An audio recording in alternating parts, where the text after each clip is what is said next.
Hello, everybody. Welcome. Today is March 15th, 2023. I was just joking with everyone before I got started officially on the recording. We've had inundations and it's been incredibly rainy and not our usual weather here. Not a lot of sunshine, very bedraggled, and Cheeky's down, feeling depressed because of all the rain, even though it stopped for a minute today. And then also the rain has definitely added to my emotional feelings. Rant incoming, so be prepared. So here's what's going on today. I could just be like this.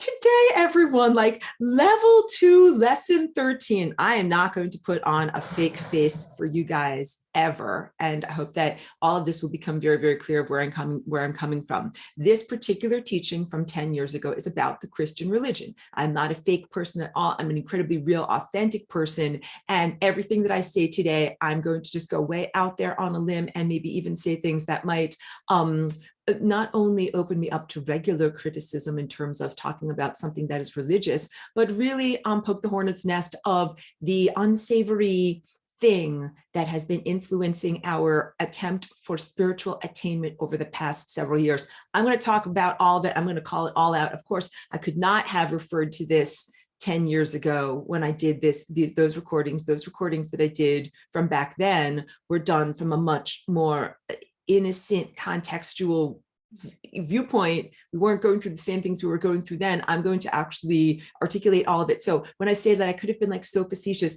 here are the things that, because I struggled with this. So I was going over my notes last night. I'm like, oh yeah, like these are what my notes say. And last year around this time, of course, I was doing my class again, but I still had not achieved as much mental freedom and personal sovereignty as I have now. I had not then, and pardon me, I have coffee, and that also, like, prepare yourself, rant incoming, and Aurora is drinking coffee, but it has superfoods in it too. When I was beginning my class again last year, after being very, what is the word, like almost pulled off track in my life by these negative, I won't even call them presences or thought entities anymore. And you'll find out why in today's presentation, in today's rant. But I was still regaining my sovereignty and my freedom and still a little bit worried about pushback. And today I speak about everything without any fear of pushback.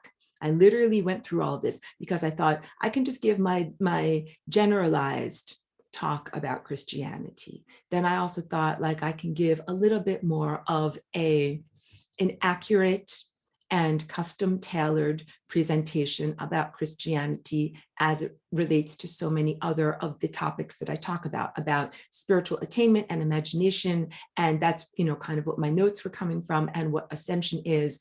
But also I think I would be doing you a great disservice if I did not include all the things that I'm going to include here today, because I think that you need to have total information and acknowledgement as to your present context in order to achieve freedom. And I think that speaking about these things openly does not speak them into being. So these are things that I'm going to openly articulate. They are going on in our world right now. The fact that I'm acknowledging them, again, does not mean that I'm either creating them with my voice or somehow revivifying them or wishing for them to be in existence. I do believe a lot that we should give an enormous amount of vocal energy to the solutions involved in our situation. But I think that, like, if I'm going to be like, okay, everybody, time for the bucket and the mop, I think that it's also essential for me to say, like, why, and who made these muddy footprints, and why is there poop smeared everywhere, and what is going on, and why are we in this huge cleanup system? All right, so that's why I decided today's the unedited, uncensored, completely out on a limb, Aurora, talking about these things. And thank you for all of the people that have encouraged me in my authenticity up until this point. When you say yay rant, it actually does give me a lot of license to be able to be 100% authentic in the articulation of what I'm talking about. I will also be very fragmented and nonlinear, but it will all dovetail and fit together.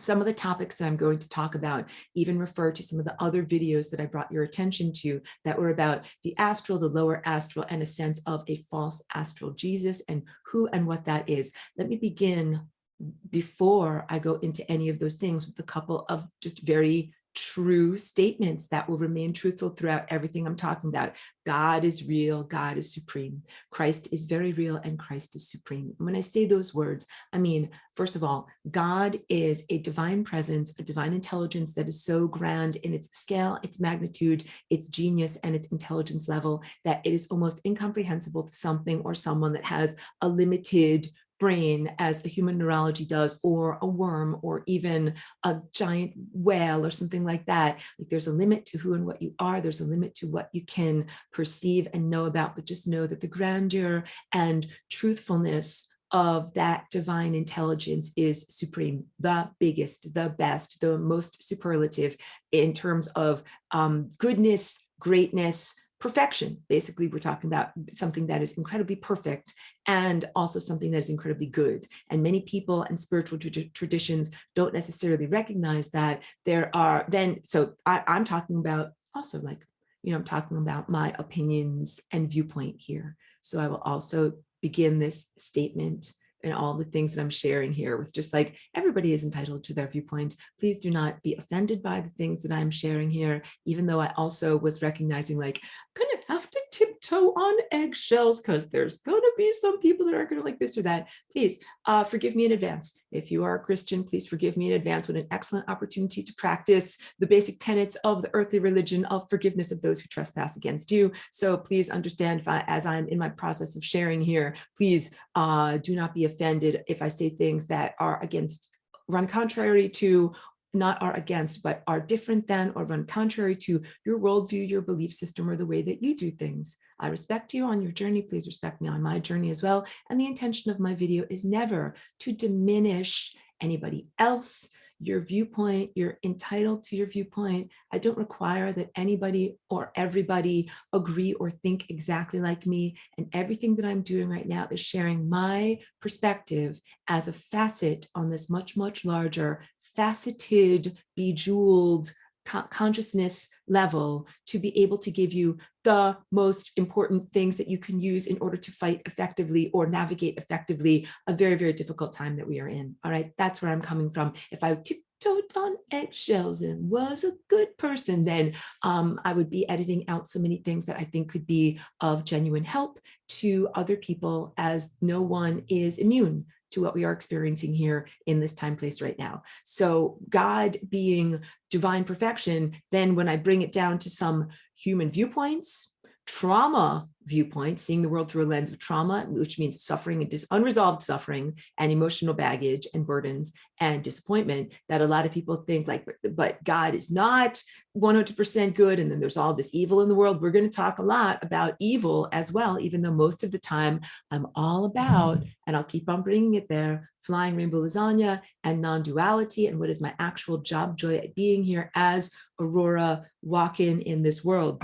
I actually did not come here in order to say, I'm going to fight evil, I'm going to punch evil in the face. That was totally not my intention for coming here as Aurora. My intention for coming here as Aurora was 100% based in cosmic law, based in altruism, service, being able to give or gift something that had been gifted to me, making opportunities available that would have been available otherwise, serving the larger time field, serving God and God's divine plan. And when I say that, although those words might be in alignment with some biblical traditions, that I also must make it very clear that I am not a biblical literalist. Like, Aurora, you just released an album called Believers, and you took some of your titles directly from the New Testament. I rest my case, putting down your glasses or whatever, your opera glasses.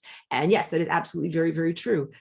So I always separate out, and I'm not an apologist here, the things that I teach in terms of my cosmic job joy. It's like being a math teacher. 1 + 1 = 2, and it really doesn't matter what your religion is or what you believe in. And then I will also tell you, I do have a personal faith and I do have a personal religion, and it does have to do with Christ, and it does have to do with Jesus Christ. But also, I'll tell you again, none of it has to do with the established earthly church, and also none of it has to do with the physical literalist Bible. And this is tough, because the Bible can be a source of uplift for many people, guidance for many people. It has been a source of guidance for me in times when I didn't know what was truthful. Open the book and see if you can find something. And that's been within the past, 6 months or so, looking for uplift or reassurance or guidance or any of those things. And I celebrate that. There's absolutely, again, I'm not going to come at this with any kind of apology or defensiveness. Yes, please, use whatever you can in this incredibly dark time. If you're drowning and you get a life preserver or a buoy or flotsam and jetsam, cling on to whatever you can in order to bring you higher. But I must tell you what is my resistance to the Bible? What is my resistance to the Torah? This goes even beyond my criticism of those sacraments, sacred scrolls, goes beyond the sense that they've been edited and culturally misappropriated or used for earthly purposes, in the sense of cherry picking, taking certain scriptures and then being able to use them in order to justify or talk about certain topics that are convenient to the user. So that's even beyond that, which can be done with anything, any kind of handbook or manual for existence. My real criticism of the Bible goes all the way into the origins of Judaism. And the Torah is the original Bible. And so again, now I will also offend Jewish people. Pardon me and forgive me. The original religion of Judaism and the people that became the Jewish people, I feel that this is something that is a genetic modification, that this is, of course, a totally different viewpoint of religion. So just get ready for this. So you had the polytheism of Egypt and things that were going on there that were at times incredibly high technology, incredibly high spiritual attainment that was going on there. And you also had a caste system similar to what we presently have in India, but it was not based upon mere birth status. It was based upon how strong is your inner vision. The nobles and royalty of ancient Egypt had an incredibly strong inner vision, this Christ consciousness, this higher consciousness that I'm talking about. And then there was an outcast peripheral level of society that didn't have that. And they were, the doo-doo shovelers, all right? Their job was to push a wheelbarrow full of doo-doo because they didn't have this. So in our world, if you are literate and if you have computer skills, then you get the good job. That's like having your inner eyesight, your attainment. And if you don't have good computer skills and you don't have a good, capacity to be literate, then what happens? You have a job pushing a wheelbarrow full of doo-doo. This is the way that it was in ancient Egypt. And so that there was a outcast class. Those are the people that were the nomadic goat herders. Those are the ones who eventually became changed in the presence of a God that is not the true God, which is why I'm sure offending many people in their religion. That is a God named Jehovah that is actually a sub-deity or might be considered a space extraterrestrial or extra-dimensional creature or even an astral creature, but is not the supreme God. The supreme God creates life and generates life and sustains life. And I would even define the supreme God as something that is a purely generative force field. I spoke about this in previous classes and lessons where there's a force field. Just imagine whoa, force field that's kind of like the perfect soil of a garden that is prepared for seeds to be planting. And into that field of pure potentiality, we put the thought seeds of our passions, our desires. We fertilize it. We are in divine co-creative partnership. We put our desires into that force field. Hold on a second. You can tell I already need a drink and I've been struggling with a little sore throat. We put our unique individuated desires into that potentiated force field, and then reality is what blooms. And this is also, I should actually speak in that abstract sense first. Abstract supremacy of non-anthropocentric God, abstract supremacy of non-anthropocentric Christ, because the imagination of your own mind center is what you use to plant that seed. So you 100% are Christ. And I speak now to embodied, physical, multicellular organisms that mostly speak English. And I wish that I was able to be international and reach people in other countries too, with other languages too. But please know, if you're here and you're in a body, and you pass the audition to be alive and you're playing the music of life, And you have, even if it is dormant or only running at 1%, this inner generative capacity that is your imagination. And the imagination is not mere flights of fancy. It is an incredibly powerful tool. When I'm in a more joking mode, what I do is I say, if I have any problem to solve, I use my strongest muscle, which is my imagination, not my gluteus maximus. So your imagination is the thing that you use for problem solving, receiving new information, innovation, solutions to problems that already exist, preventing problems that exist, reality creation, that when you can anticipate and see and know about reality using your imagination, you can reshape reality. So these are two aspects of your own innate being that at the most just cut to the truthfulness level of experience here in this world. God is a part of you, a generative force field. That is you, that is a part of you. I always say, spoiler alert, it's you. And Christ, which is a non-denominational, non-exclusionary, inclusionary aspect of your own body that is not anthropocentric, not only based in humans, is also a part of you. My criticism of most human earth religions is that one is asked to externalize both of these presences as if they are not you, and then supplicate or do interventionist prayer to these two forces. Oh, please, generative force field, please generate this for me. Oh, please, Christ, do this, heal this, send this, do this for us. These are beautiful things, because I don't want you to think that I am condescending to or criticizing or diminishing the beauty of intercessionary prayer, like to intervene. Sometimes when you pray for thanks, like, thank you so much for this great thing. Sometimes you pray out of joy, like, this thing is so great. And then sometimes you pray because stuff is not okay, which is mostly what people pray, what encourages people to pray. And the prayer is a very sacred, positive thing that I encourage people to do. I want you to pray, but please understand that the act of praying is really an act of reconnecting and reclaiming something that is an innate part of yourself. Like if you, like you couldn't move your big toe, you had a paralysis, and you're always like trying to get it to move, talking to it, like I'm talking to my toe down there, like, come on, move, like, come on, move, do your thing. And so there's this sense of having to bounce your signal, get an intermediary, get someone else to carry the message and get the thing done that you would get done yourself if you were in the full modality of empowerment and health that you should be in, which is who and what we were before the genetic modification that is known as the fall from grace, and what is colloquially known fall of Atlantis.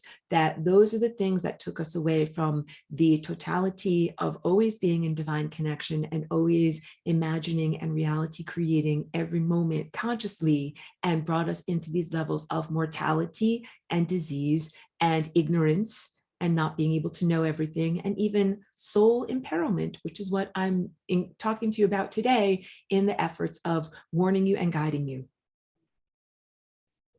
The activity of this particular body part, which again, dogs have it, cats have it, redwood trees have it, microbes have it. It is non-denominational. It is not only for believers. So I wrote that album and I wanted to give strength and encouragement to those of you who are already believers, but I want you to know that Christ is not only for believers. That's so big. Belief and faith is enormous. And in today's presentation, so because there is an ongoing technocratic theocracy inquisition that is going on right now. And if I towed the line and I said the right things, I would get happy zaps. And those happy zaps would make me think like, I'm in ecstasies. I must be in heaven on earth. I think I'm ascending. And now I am being facetious and doing some, maybe being even a bit rude, because we live in a time when there's this technological wetware that has invaded humanity and human neurology and human perception, and is absolutely coloring or influencing your internal state and your journey as you're on a journey of spiritual attainment. So it's not even just the regular challenges that you face that have been faced for millennia of humans on the journey of spiritual attainment, which means returning to the remembrance that you are God. Instead of externalizing and saying, oh, generative force field, please do this thing for me. You're like, well, that generative force field is actually me. And then also when you look around, you're like, well, wait a minute, this is me, side eye. Like, if I'm God and there's all this poop around here, like, I got to do something about it, literally. And that is also the recognition. But please recognize that there might have been muddy footprints and other forms of doo-doo that went around making the place dirty when you are not yet, let's say, in your administrative capacity. Might have been under a previous administration, like you just got quote unquote elected, or you just got into office and you're like, wow, great, my first day here being God. And you look around and you're like, okay, like I'm God and I'm doing all this stuff, but what about all this other stuff? It doesn't look so good around here, right? Do you take personal responsibility for it? Technically, that came from the previous regime. Technically, that came from another set of circumstances. And that's all that really needs to be said about that, because there are very, very, very many imbalances, a huge backlog of suffering, so much so that even if you are a hyper responsible person like me and you come into your being at being God, it could be a crushing weight of like all of that stuff that needs to be fixed and who is responsible. Just don't even go into blame. Don't go into finger pointing. Don't go into who's responsible. Just say, today is, the first day of my regime as God, and I am choosing to do this in response to that. That's all, because otherwise there's a ton of self-recrimination, blame, judgment, all of the emotional energy that is wasted and dissipated in any problem-solving situation. Anytime, whatever. You could come into office by becoming the president of a company. You could come into a classroom like as a replacement teacher for a previous teacher that left their class for whatever reason. Whatever it is, you might be coming into a situation that I want to say is an SHIT show. You might be coming into one of those. And if you do, the most effective thing to do is not to say, look at this pile of muddy footprints and who did this and who did this. Like, this is actually totally counterproductive, even though it is recognized that these things have happened. The most productive thing that you can possibly do is to be solutions oriented, problem solving oriented, and in the mode of responsibility of saying, I take responsibility from this moment on. So if you get where I'm coming from on all of this, I'm giving you the tools and the integument that you need in this moment to reclaim that you are God, to remember that you are God. And because there are all of these impediments, and the impediments are largely mind-based, and the mind is not your own. So you face these mental hurdles or impediments that will try to say, you're not God, or you're not allowed to be God, or you're not allowed to think of yourself as God, or any of these other things.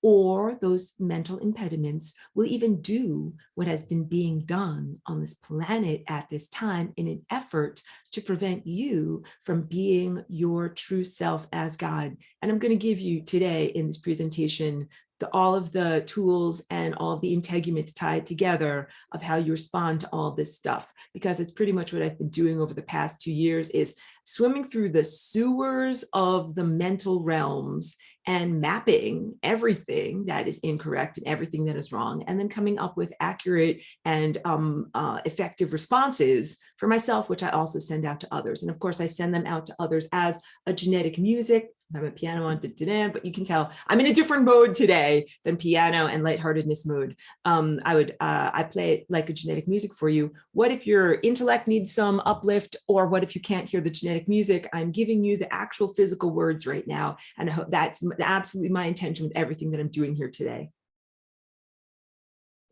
Okay, what is different on this night than all other nights? That's like, part of a Jewish Seder. What is different about this time in human history than in all other times in human history?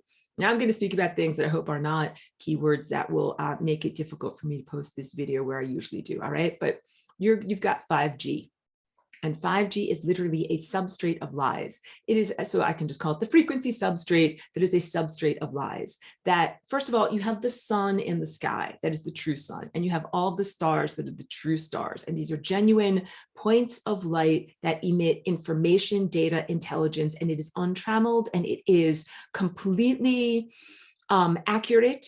in exactly the same way that math is accurate. 1 + 1 = 2, and nobody's going to argue with that. In any international country that uses math, 1 + 1 = 2. And that is the same, like the sun contains empirical light.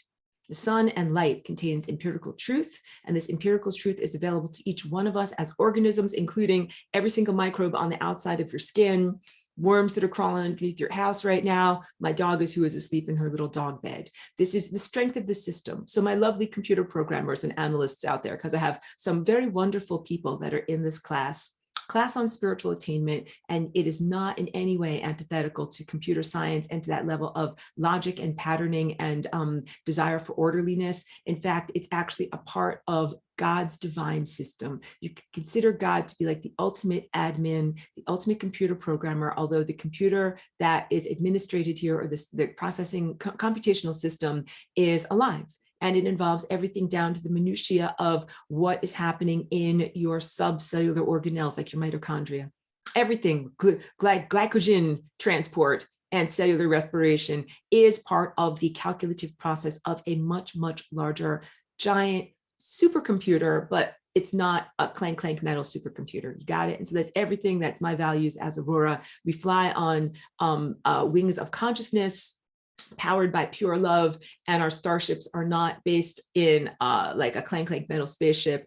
And the computer system that I'm a part of and that I am a computer analyst for is not a microchip metal wire based computer system at all. And it is still performing complex computations, and it is alive, and it actually predates any of these other artificially created or artificial intelligence or pseudo-intelligence systems that are going on. But the information that comes from the sun and the stars, I'm trying to say that it is incontrovertible, it is empirical, it is not able to be diluted, and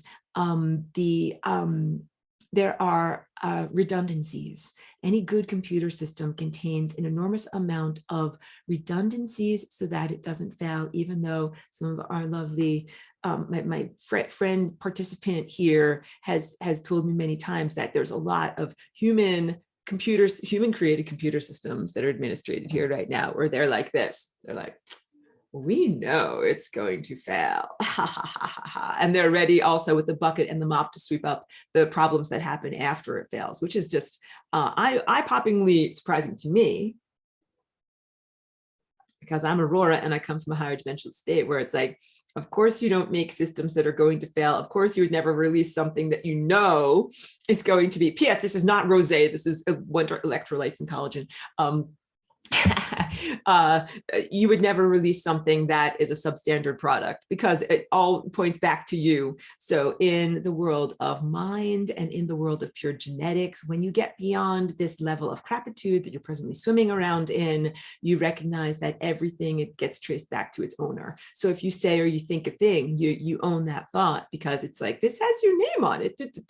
This, you sent this out, this has your name on it. So if you send out substandard crap, it also likewise has your name on it, and then you would have to take responsibility for it. So in many ways, it's not, again, about finger pointing and blame at the higher levels of consciousness that I circulate at. Definitely not. It's problem solving and just a solutions-based, non-blameful approach to reality. So if it's not like nanny poo poo on you, it's more like this is something you got to take care of, and everybody is there, and everybody has strong boundaries. Everybody's like this. Yeah, you actually have to take care of that. We can't just let that slide. So that we're at very, very different levels of reality. So of course, you guys know that I'm an idealist and that I come from that ideal level of reality. But then I told you I've been like swimming through the sewers for 2 years. And that's what this experience has been after they turned on the substrate of lies in this world. Why does this matter? Because there's super redundancy and super empirical undiluted information that is coming to us from the sun and the stars that is meant to sustain us and inform us, and literally to perform all of the actions that the anthropocentric Jesus Christ is supposed to perform for us, to nourish, to protect, and to guide. When you start to look at the actions of the narrative, two-armed, two-legged human figure that is talked about in the New Testament, the things that that man person has done are the things that this abstraction of consciousness that is part of your own body does for us. So it is a part of your own body. Let's make a distinction. There is Christ consciousness. This is not something that I use in order to dilute the sense of Christ or to make something non-denominational or more palatable or in any way. And I have some very real criticisms of the church doctrine, which makes me, I feel like, makes it more difficult for me to integrate with some very, very, very beautiful people who have a faith in the physical, human, earthly church that is here. But one of my criticisms is the sense of exclusiveness, exclusionarity, exclusiveness when you exclude some people. Some are saved and some are not. That's a big deal. It's like in this world, now I have to use this little gesture because I might not be able to say the V word because it might be one of those words, but who is and who is not. Exclusionary, a club. Did you have subcutaneous carrots and lollipops or did you not? And I'll also say, like, this is just a brief aside because as I'm preparing for my class in the morning, and doing my different chores and things like that, I think a lot about what I want to say. And I just have to confess to you guys my complete disappointment in the organizational Christian church in this world. I'm disappointed not because of ancient wounds that happened, not because of the Spanish Inquisition or because of the suppression of herbal lore or the way that women were burned at the stake or the harm that was done to indigenous people in North America, Central America, South America, Australia, Africa, and so many other places, Hawaii, so many other places that was done harm in the name of Jesus Christ by this church. All of that is like old regime stuff that of course is not acceptable, but that's not where my disappointment springs from.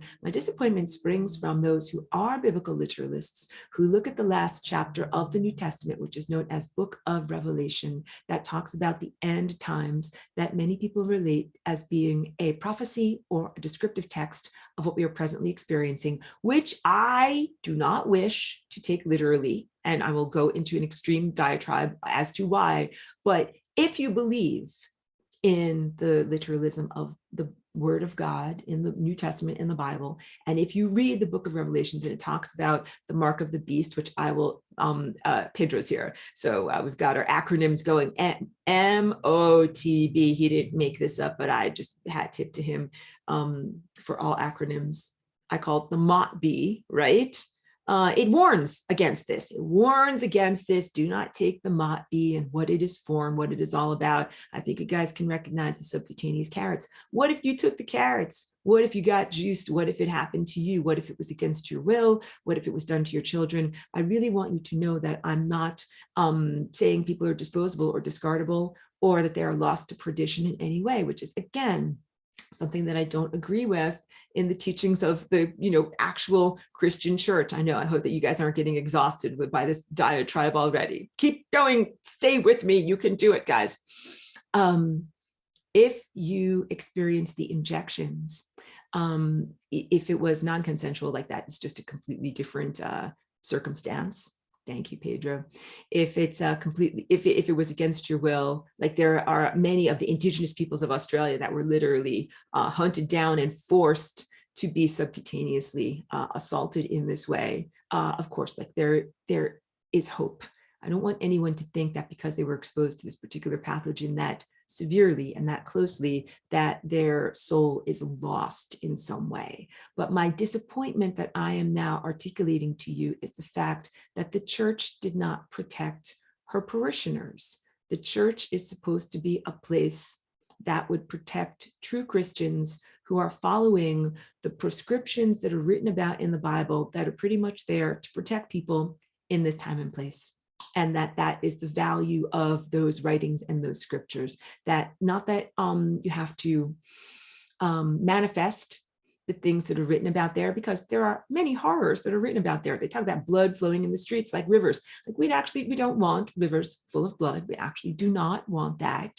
And what is appealing about the book of Revelation is the sense that rivers of blood will flow, and then you will have a jubilee. But actually, I go beyond that in rolling up my sleeves that don't exist in order for me to be really, really definitively critical of this. The book of Revelation also talks about end time battle.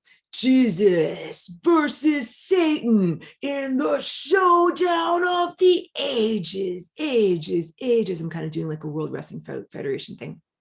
That big showdown, and then Jesus wins, but only for 1,000 years. Throws the serpent into the lake, into the pit of fire, whatever it is, and then you get 1,000 years of peace, but only 1,000 years. Then serpent comes back, and then you have another battle, and then it's finally definitive. I'm like, not only do I not agree with rivers of blood flowing, but I don't agree with like the partial victory, like I have 1,000 years respite. Like that is not acceptable to me. Not when to you 1,000 years might seem like, oh, good, 1,000 years. That's like when you have $0 and someone wants to give you $1,000. Like that's a lot of money, definitely, for a person that is indigent and has $0. You are supposed to be infinite life, infinite eternal consciousness. And our victory and our triumph over mortality, over, you could call it evil, but you could also call it erroneous information and anything that would make you think or feel that you are anything less than who and what you are as your true divine presence, as God, as Christ, that you would want to have a permanent victory over that allows you to enter into eternity.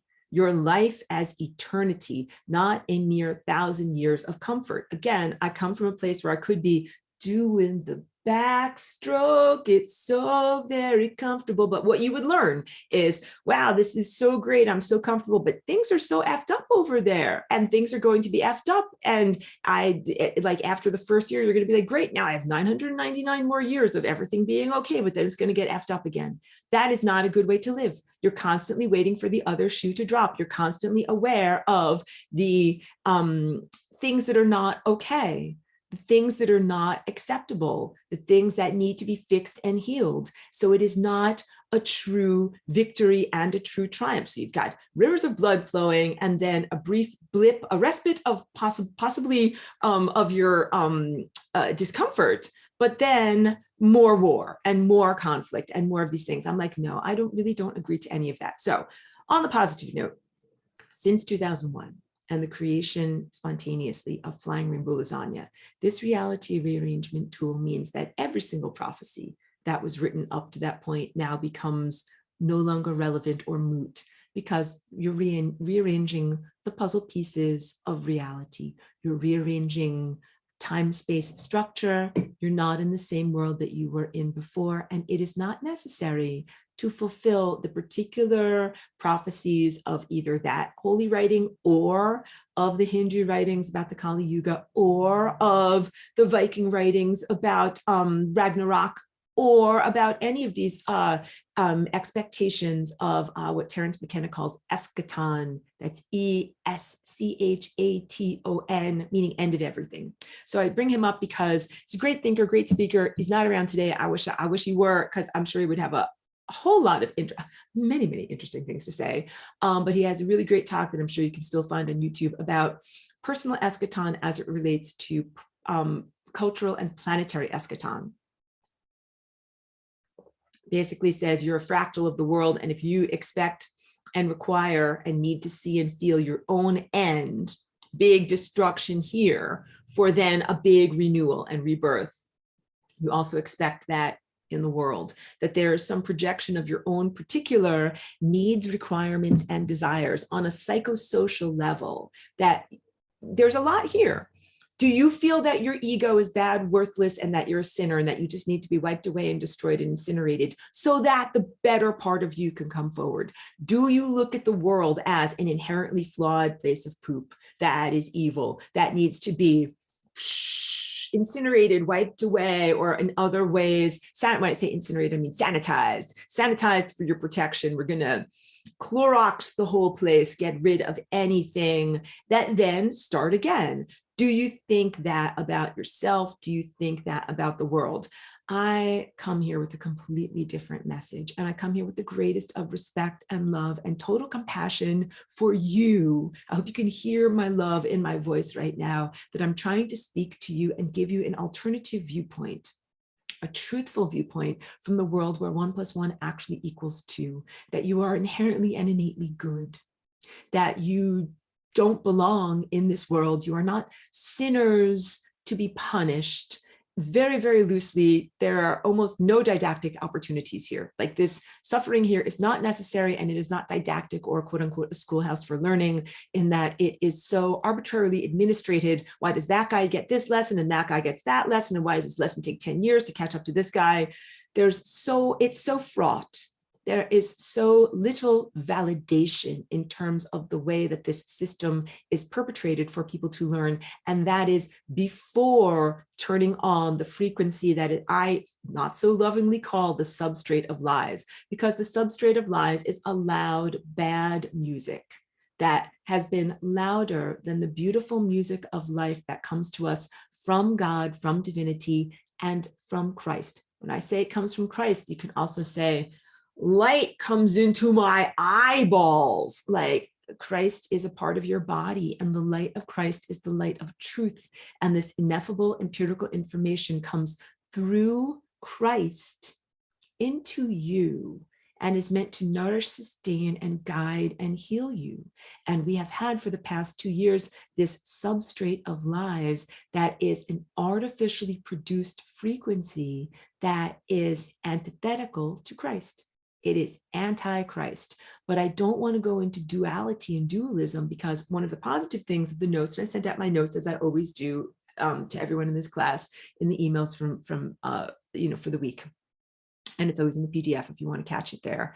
There have been many avatars of this amazing goodness. So we're going to get, don't worry, it's like a roar, like it's 42 minutes. You're going to talk about Jesus or what? Yes, we're going to talk about Jesus. Jesus is an incredible person, an incredible figure, an incredible historical figure. And also, I'll get to you. Yeah. Krishna. So we have various different religious figures in different cultures throughout the world, some of whom are well known. I would say Jesus Christ is one of the most well-known name brand versions of this, exemplars and ambassadors of the consciousness known as Christ that have come into our world. Avatar is another word. Avatar comes from avatar. This is Sanskrit, and it means one who has come across waters. So it is the conception of a human being, a container for a larger, I would call it oceanic consciousness, or connected to allness consciousness.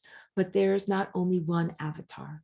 And that is one of my other gentle critiques of the Christian religion, that it's like saying, like, our team's the best and there's only one. And that's, if you don't get on board Team Jesus, then you're lost, and there's no one else to pray to or ask for help from or whatever. And I do not agree with that.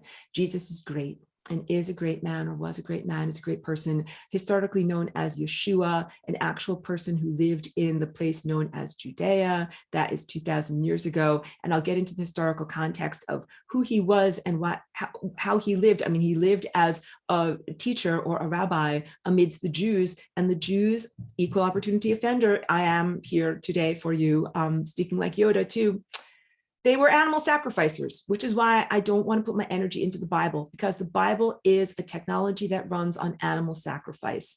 And I feel that it does not give glory to the true God, because the true God is a God of life and not a God of death. So here's just a basic takeaway from anything, if you want to cut to the chase, that I'm telling you here, because I know there's a lot that I'm dumping on you. How can I tell who is true God and who is not true God? True God creates and sustains life. Life is a literal miracle, in unlikelihood of such galactic proportions that it is not something that just, shakes out of a bag. You don't just throw a bunch of ingredients in the bag, shake it together, and then dump it out, and there's life. That does not happen. Life is, it takes a concerted effort, virtuosity, incredible precision in terms of time, biological architecture,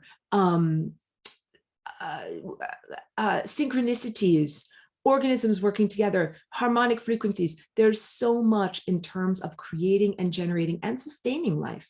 Like if I grab my orchid off of the window over there, or my own body, or my dog, or anything like that, like it takes a lot to sustain us. I have to drink this many ounces of water, and after this much sunlight, and you have to have this many oxygen particles, it must be at this temperature, and this and this. Like it's actually very, very difficult to sustain life. You know what's easy? Death, destroying things, effing things up. Think about how easy it is to kill a plant. Just don't water it. Don't give it any sunlight. Knock it off the windowsill, smash it on the ground. Killing a person, easy. No food, no water, no toileting, no this, spray them down with poison. Death, easy. Death is easy. Life is hard, okay? So my critique of the God who is known as Jehovah is that Jehovah is not a God of creation, is not the God that creates and sustains life.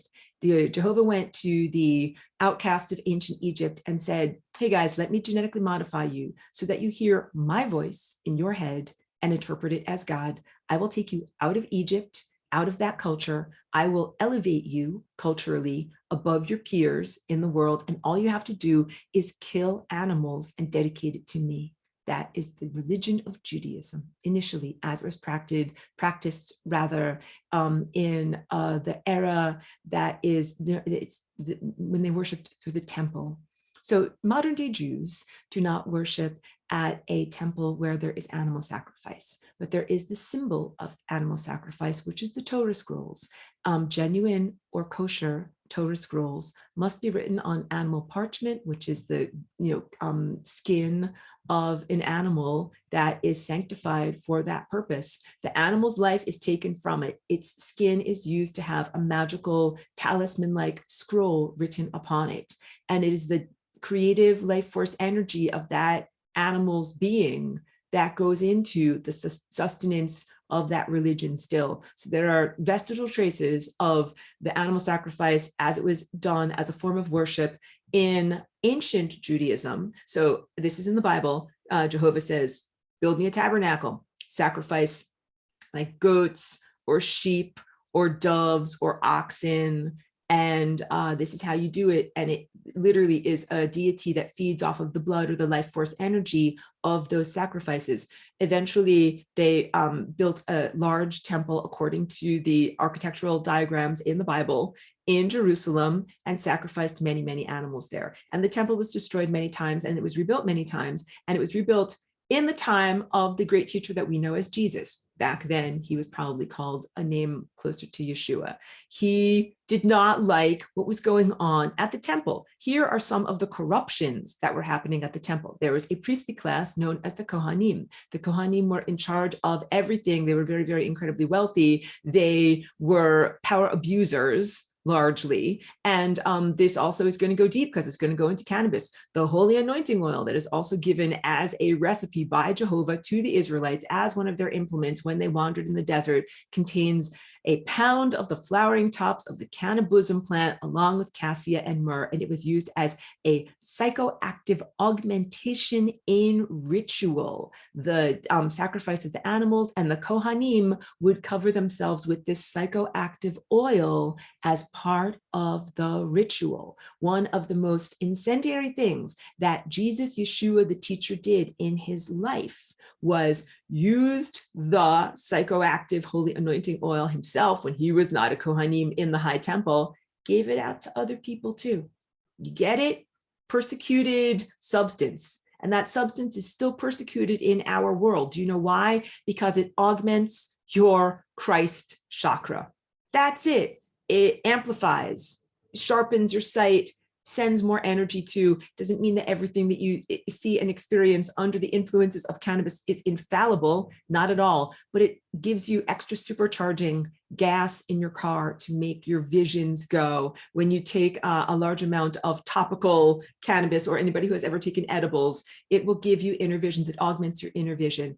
That's what we're talking about. That's what one of the things that was truly incendiary about the man who was a teacher 2,000 years ago. And okay, also, so he was critical of the ruling class. He was critical of the priestly class. He was critical of the politics that were involved in the running of the temple. And that includes buying and selling of animals as merchandise in what was supposed to be a sacramental activity, ritual, that it was being done as commerce. Like, you know, whatever, I'll trade you 3 wooden beads for this dove, and then you can go give the dove to the priest, and he will, they will sacrifice it, and then you will gain favor with God. So these are all of the issues that have to do with not only Judaism and not only Christianity, but Judeo-Christianity, and all of that bleeds into what you are presently experiencing in the sense of Jesus Christ, the thought figure, the conscious, like the character, as being an atonement sacrifice for you right now. That the sense of the religion that was created to say, a person came here who was perfect and who was unblemished and was sacrificed, again, blood sacrificed to a god in order to create a ransom or balancing of the scales or an opportunity for freedom for you. Okay, this a lot of stuff. Whew. Couple of big takeaways here. I talk about the fall all the time, but I also talk about the fall as in what is known as fallen angels or demonic consciousnesses that once were at the source and then decided to go to entropy, but kind of stopped halfway and now have been hovering, stuck on the membrane of death. I really have to make it clear that they never belonged up there, quote unquote. For them, falling is actually an appropriate thing to do. So it's kind of like if you are 20 stories tall and you got there incomprehensibly, whatever, in a magical elevator that you never should have been able to get on board, but you got on the VIP elevator and you were up there somehow, you don't belong up there. So the story begins with like a bunch of party crashers are someplace where they don't even belong. And then they are put on elevators to go down to the place where they actually belong. That these consciousnesses or presences or thought structures don't even belong at that level. And for them to go into a state of entropy or non-being is actually appropriate. Because I also think that that is something that I've misportrayed, and that might need that. What an awesome opportunity for me today to be able to rectify this, any misportrayal that might have happened from any of my previous teachings. They didn't belong up there or close to God in the first place. So this is a big refinement of what I've been talking about, because I think that there is this presumption I'm going deep here, guys, into Christian theology. The presumption that demons are made out of tarnished angels. Just going to let that sink in. I think that that is a flawed presumption. Remember in Lord of the Rings, when you see like these good guy, kind of angelic, elf-like creatures, and they're being buried in the mud and tortured and tormented, and then they come out and they become these, you know, twisted, demonic-looking creatures.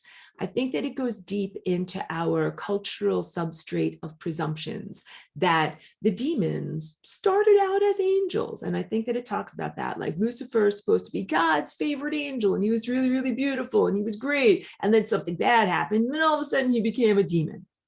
I think that I need to just be really, really clear on this. Demons have never been alive human beings. If we have been alive human beings, and they have never been angels of goodness.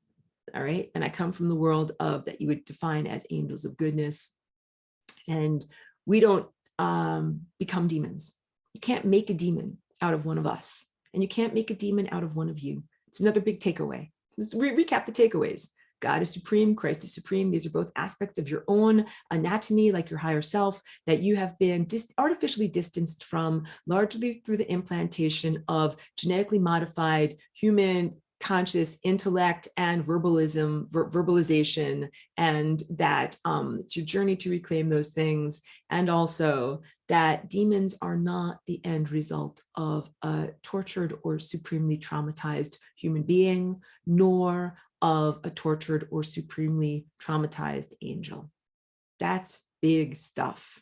They are what they are. And in many ways, that is what love actually is. It is acceptance. Like the thing is just the thing. Where's my, here, like my coffee cup or my spoon, like The thing is just the thing. It is what it is. I don't have to say like this spoon originally started out as this, and then it became this, and then it became this, and then it became my coffee cup stirrer.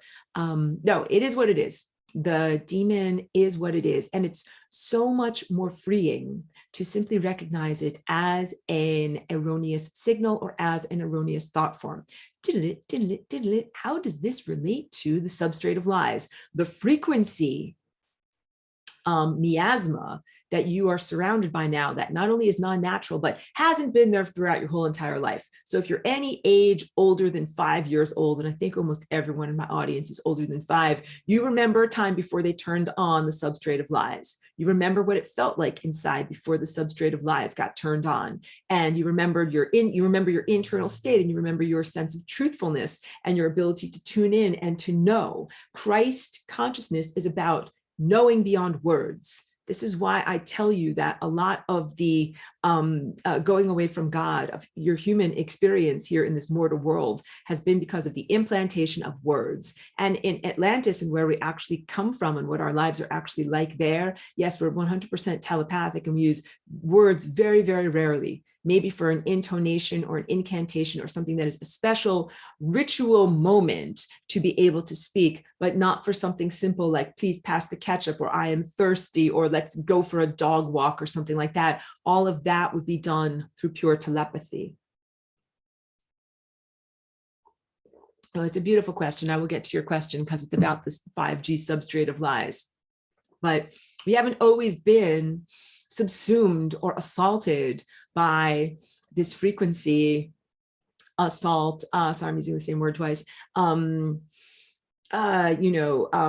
this thing that has been trying to drown out the true music, which is the true music of God, and the true music of life, and the true music of eternal life, and the true music of ascension. So that thing that has been drowning that out for us has been relatively new, and is within the past 3 years, 5 years softly, 3 years strongly, and past 2 years very, very strongly. And all of this relates to your efforts at spiritual attainment. So of course, when I recorded this lesson 10 years ago, I couldn't have spoken to you about this. But what is the substrate of lies? And what it doesn't just, it's not just random crashing this, like, that's bad music, I don't like the way it sounds. It's selective bad music. And I told you that you are right now under a techno-inquisition. Inquisition is my reference to the Spanish Inquisition, which happened like from the 1300s and the 1600s, that whole pre-Enlightenment time, very, very dark time, in terms of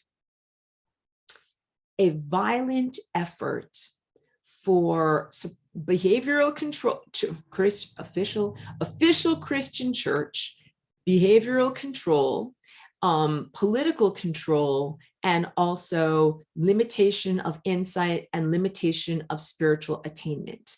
And so the Inquisition, this was a time of suppression of knowledge, and the knowledge that was suppressed was, a lot of it was about herbalism, medicine, healing, midwifery, childbirth, growing herbs, yes, uses of psychedelic herbs, but basically connection to nature. The Inquisition required of the countries that it took over and oversaw total suppression, shame of sexuality, suppression of women, suppression of sexuality, to the point where I tell you this is truthful. In Europe, the Church of the Inquisition encouraged everyone in the wintertime to wear their, long underwear, to sew themselves into their long underwear. Get it? Like, not just like buttons, they didn't have zippers, not just like temporary fastenings or enclosures or whatever, but to be permanently sewn into your winter clothing so that you could not actually touch your own body parts. You got it? Like your private body parts. They wouldn't be washed, they wouldn't be touched, they wouldn't be looked at. We were just going to not refer to any of those things. Of course, it's hugely non-hygienic. It's not positive for human health at all. Like, we're all smiling and kind of like, my face says it all. It's like horror, the horror of, imagine like whatever, 9 months of the year or something like that of not washing body parts that need washing every day. But also the disconnection between oneself and one's own pleasure centers, and the shaming of certain body parts, and also the use of shame as a behavioral control tool.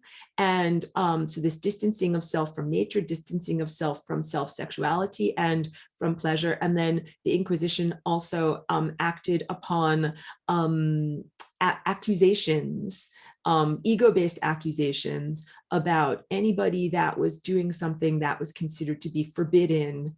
Their trials, many trials that were done with things that were called auto de fe, which means an act of faith. And acts of faith were basically tortures that were done where the tortured person was either seen if they would continually profess their faith in Christ, in Jesus Christ, and in God, or if they were seen to be astray, that they would be brought from being astray into being alignment through a series of tortures. You got it? That people would be tortured into professing their faith in Christ. And the twisted nature of the Inquisition says, yes, I'm actually saving you by torturing you horribly, when really all that they're doing is torturing you horribly. And so you guys know now, from because you guys are in my class, everything about what feeds the putis on the membrane of death, siphoning off energy from the living, like animal sacrifices, that feeds and sustains the empire of death on the membrane of death.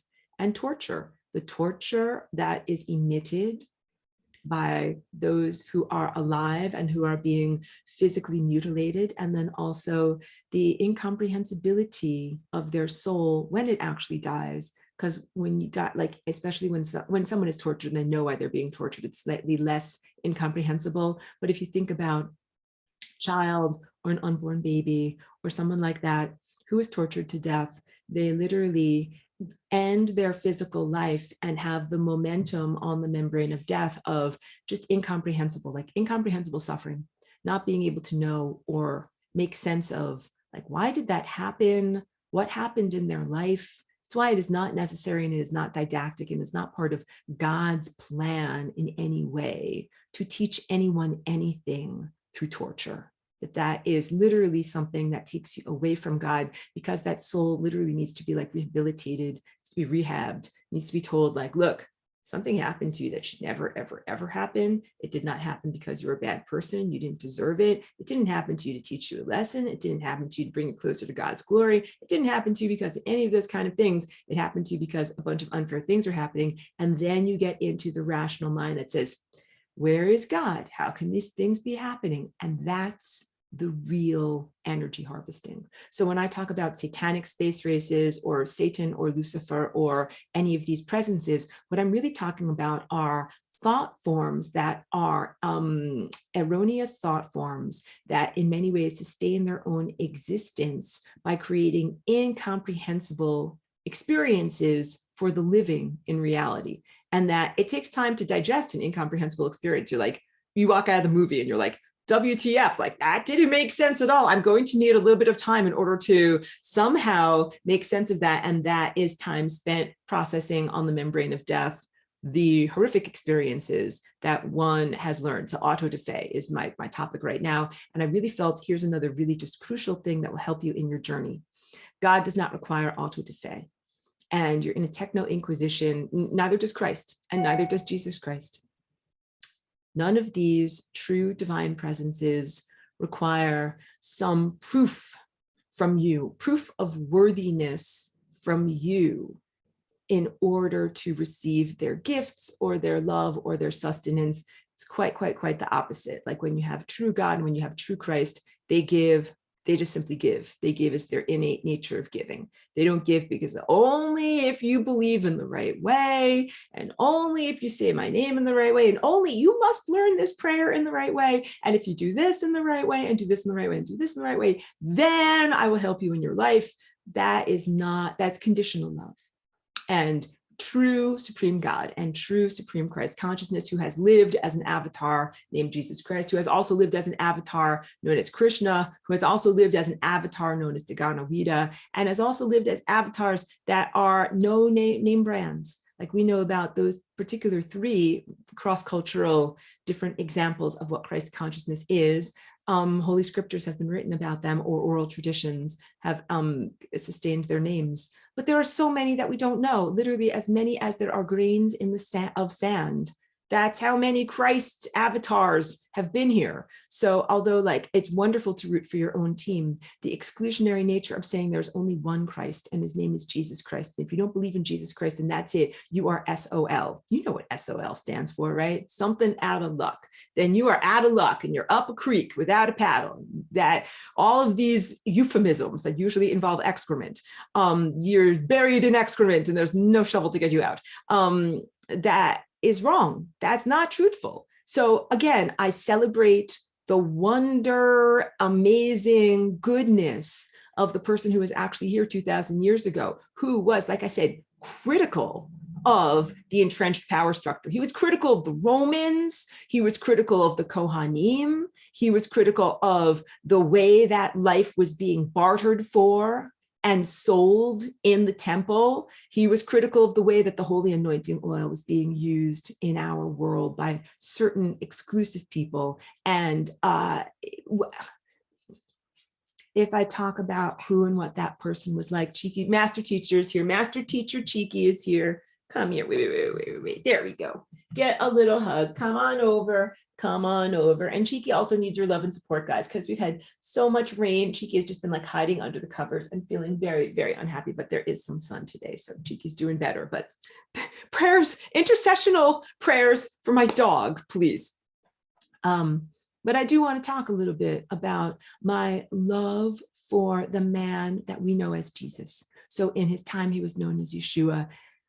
Just imagine the most amazing good person you could ever possibly imagine, a person who is kind and loving and compassionate and good and righteous and wise and totally activated here, sees everything, knows everything, can read you like a book, but totally loves and accepts everything that is inside of you, and literally has come here on a mission of mercy from a place of peace and elegance to be able to give crucial uplift and behavioral, support to people who are in a great amount of darkness and distress. Literally came here on a mission to help uplift humanity and just to give and give of himself and who he was. And that's who he was in life. And that, because I talk about honoring God.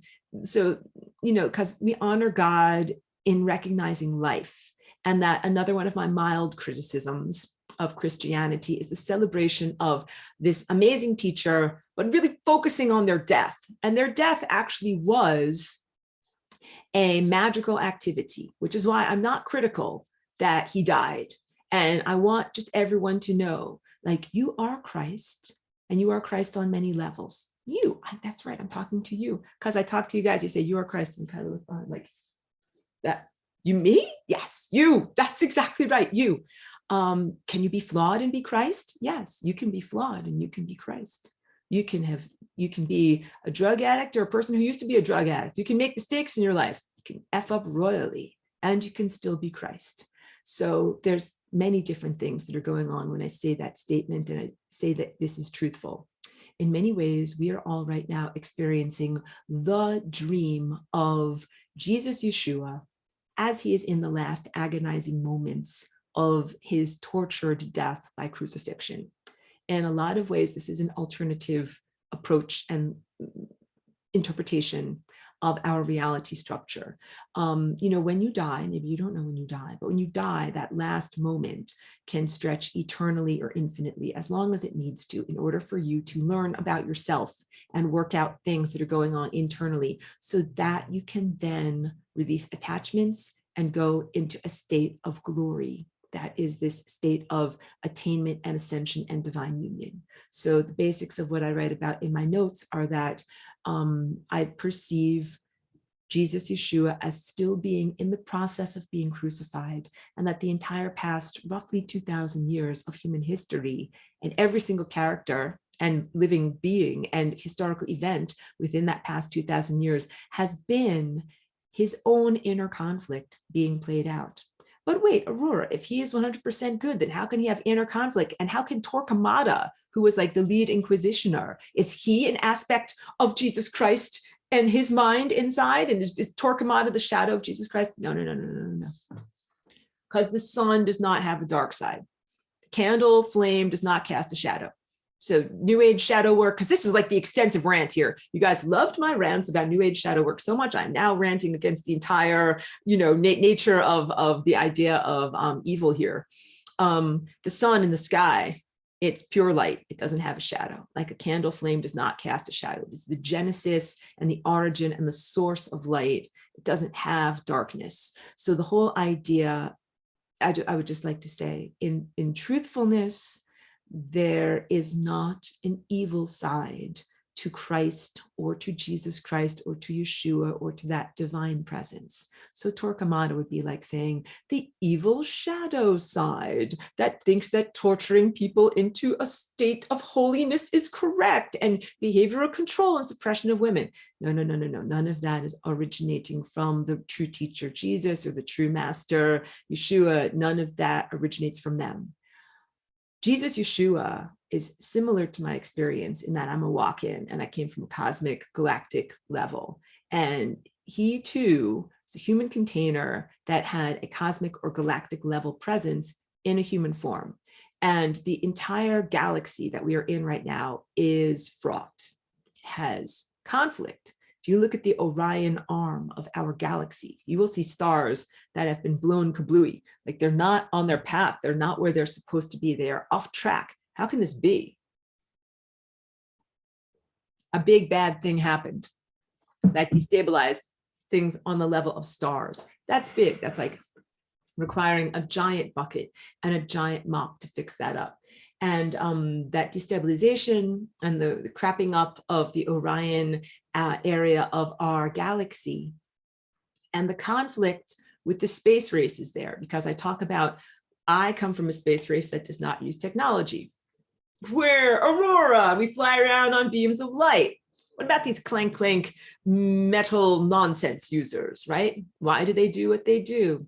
This goes back to what people colloquially call the Orion Wars, but it's really a response of certain organisms that are non-earthly organisms, the space races that use technology. Why do they use technology? Why don't they just fly the way that they're supposed to fly? Because of the things that happened.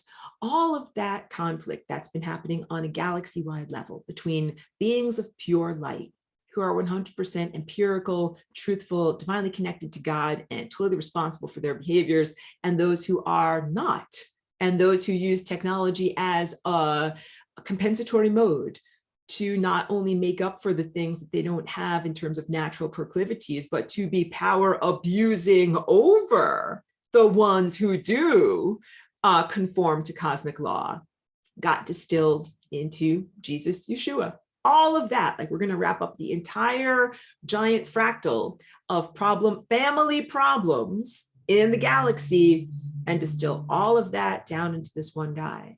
And as this one guy is going through his life and affecting positively human society through his teachings, in death, and you have this extended moment in his death of the past 2,000 years, you get to play out all of the galactic conflicts in fractal microcosm on Earth. And that's what you get with the Inquisition. And that's how why do you have Torquemada? Torquemada does not come out of the mind of Jesus Christ, but it does come out of the distillation of the entire galactic level conflict that brought Jesus Christ into this world. And that also the resolution that we are experiencing on our planet. I'm giving all of this to you as backstory as to why this is going on and how does it relate to your life. I will always give you the relevance so that you know, like, why do I need to know about this, Aurora? And why is this any more than just of passing interest? Because you are literally a character within the dream of Jesus, Yeshua, Christ in his last agonizing moments. And you have your own fractal inner struggles between elevated proclivities and tendencies, behavioral and spiritual tendencies, your true self is what I would say, and aspects of self that are not your true self, that are detritus or inhibitors, interlopers, things that genetically modded themselves and kind of spliced themselves into your DNA, family demons, things that are not innate and truthful to you. And your own struggles are the fractal microcosm of his struggles, which is the fractal microcosm of much, much larger galactic struggles. I point to this painting on my wall all the time, because your individual healing and your individual ascension and the planetary ascension, all of this coincides with the larger ascension of Jesus Christ on the cross, going to transcend all of these difficulties, resolve all these difficulties, and actually go into that state of triumph. That it is my proposal that he has not yet triumphed. And that's why we have had these past 2000 years of struggle. So, and that also relates to the concept of the book of Revelation and the feeling that people have that things need to be fulfilled, certain events or parameters or behaviors need to be fulfilled in order for there to be a resolution that is a long-lasting resolution of all of these iniquities that have been going on for a very, very, very long time. So Jesus himself, Yeshua himself, amazing person. I mean, guys, I don't even know how to put it into words, because I don't know in our modern age if we even have anyone who is a comparable figure in terms of pure integrity, pure goodness, total service, total love, total compassion, and also being very, very correct in their math. Got it? Like totally airtight calculations in everything that they did and everything that they do. So on the level of galactic Christs, we are all in support of one another. There are many Christs. We are all part of a much, much larger network of truth. It's complete the opposite of substrate of lies. Our Christ consciousness network is like a multifaceted eye. And there is a meta or overarching consciousness that is self, and that self is comprised of many multiple facets. And you and I are individuated facets of, where's that crystal? Of that crystalline presence. This is a simple crystal, but you imagine a crystal that has 10 million facets on it, and every facet is a life, and your life is one of those facets. So what you do is that light of truth in your life coming through you as a particular filter. If it came through someone else, then it would come through in their flavor. And everybody has their own unique recipe and emphasis. For some people, it is art. For some people, it is music. For some people, it is poetry. For some people, it is healing. Everybody has their own particular emphasis or strength of what they are expressing here, but you're all Christ. And I think that that might be the most, I was joking, I was going to start off this class today and say to everyone, I'm going to be the biggest troublemaker possible today. I think that is the biggest troublemaker that I could be if I were in the context of traditional Christianity. I think even more troubling than saying, there's not just one savior, there's not just one team, and you must not only vote or root for the success of your own team, like go Jesus, but that there could be other Christs, but that you are Christ and that you are a facet on that larger individual. That just might be too much for traditional Christianity to be able to handle.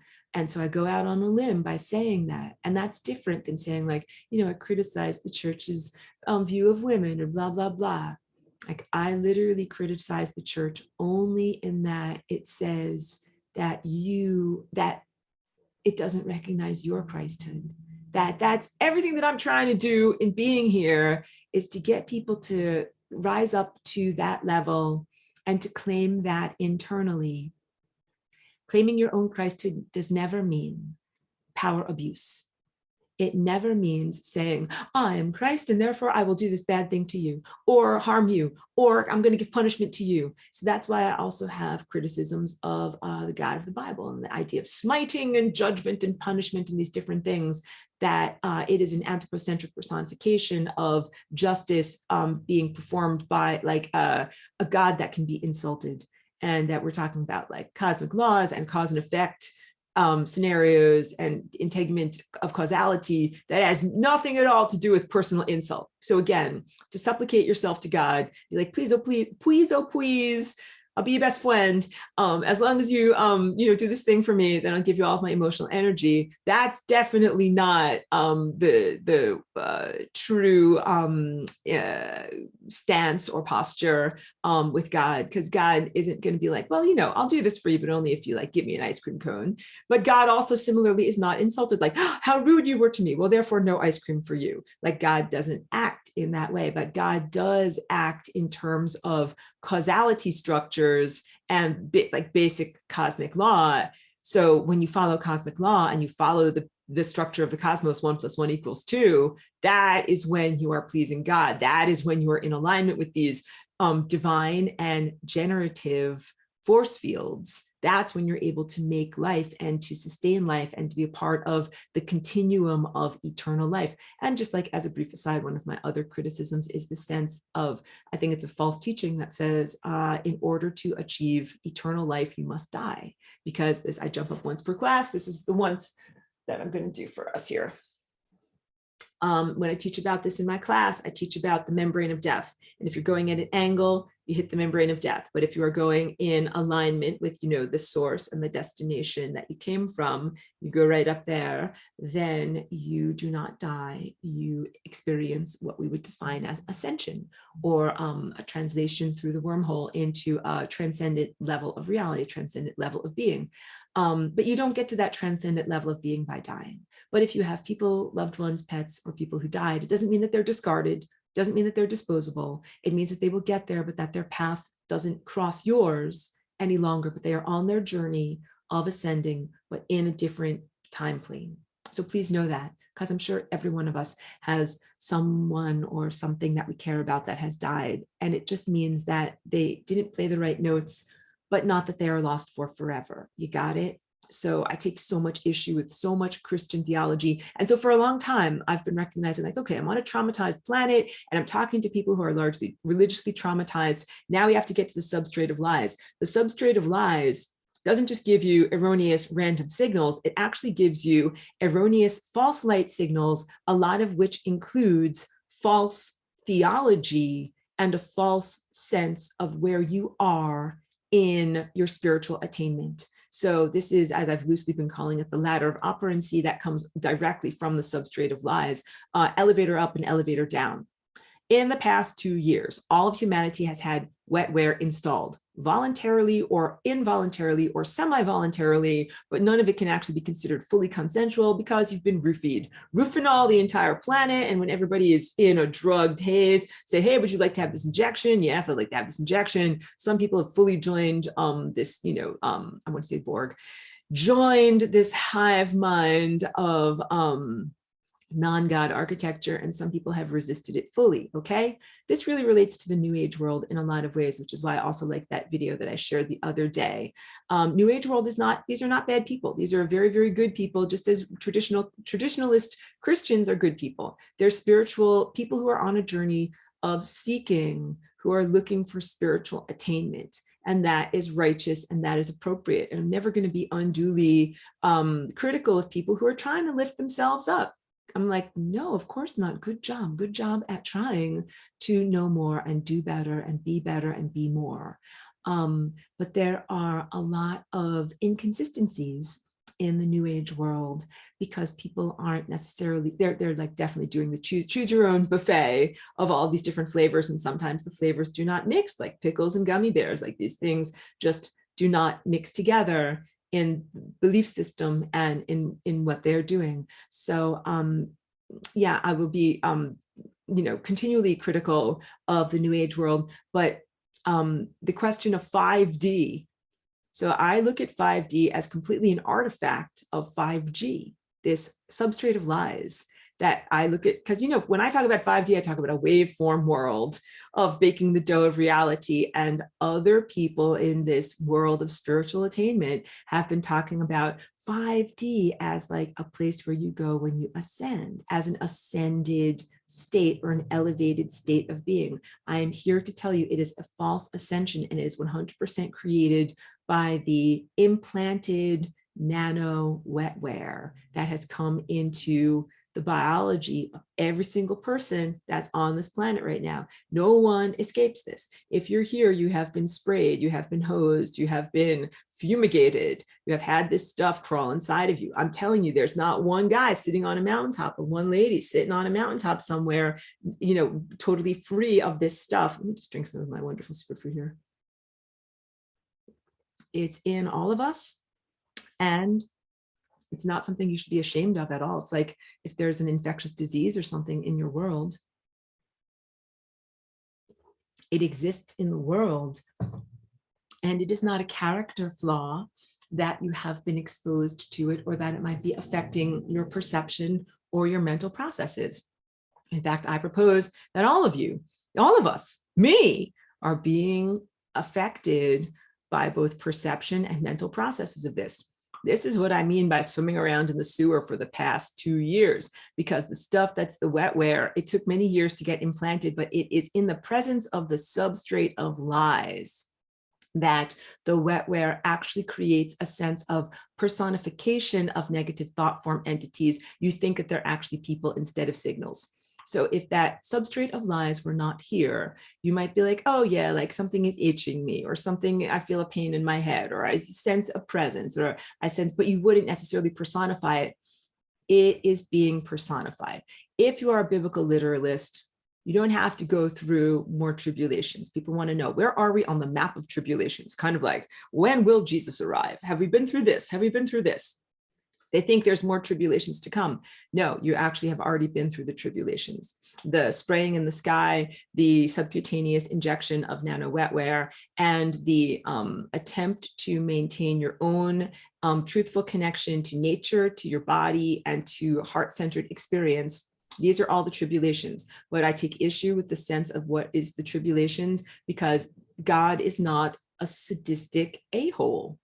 God is not, and neither is Christ, trying to make you jump through hoops in order to prove that you're good enough to be with God, or in order to prove that you're good enough to be saved, or to prove your worth or your worthiness in any way. The sense of a tribulation being like, let's test your faith. That's what I'm trying to talk about. Anytime that something comes along and it purports to be validating itself by testing your faith, I think you have to throw it directly out the window.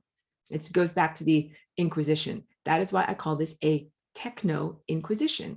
You are under a techno-inquisition, wherein if you think and feel and act in a way that pleases the regime, but that is not synonymous with pleasing God or pleasing the true Christ, you will receive happy zaps. And the happy zaps will make you feel like, I'm so elevated. I think I'm in 5D. Let's go get a smoothie at the smoothie shop. I'm feeling great. And I joke about that. You guys know my shorthand here, because I tell you, 5D is not just an elevated euphoric experience with smoothie shops and parking lots. Like in 5D, you would be in a truly ascended realm. You would not use cars. You would not have smoothie shops. You would not have commerce. You would not have parking lots. You would be eating information directly from the sun and the stars, which would be sustaining and nourishing your cellular structure. You would be able to be telekinetic, telepathic, levitate, perform miracles of healing on yourself and others, and have an completely expansive experience. Being able to imagine feeling happy and going to the smoothie shop is like the most minimal dream experience you could possibly have.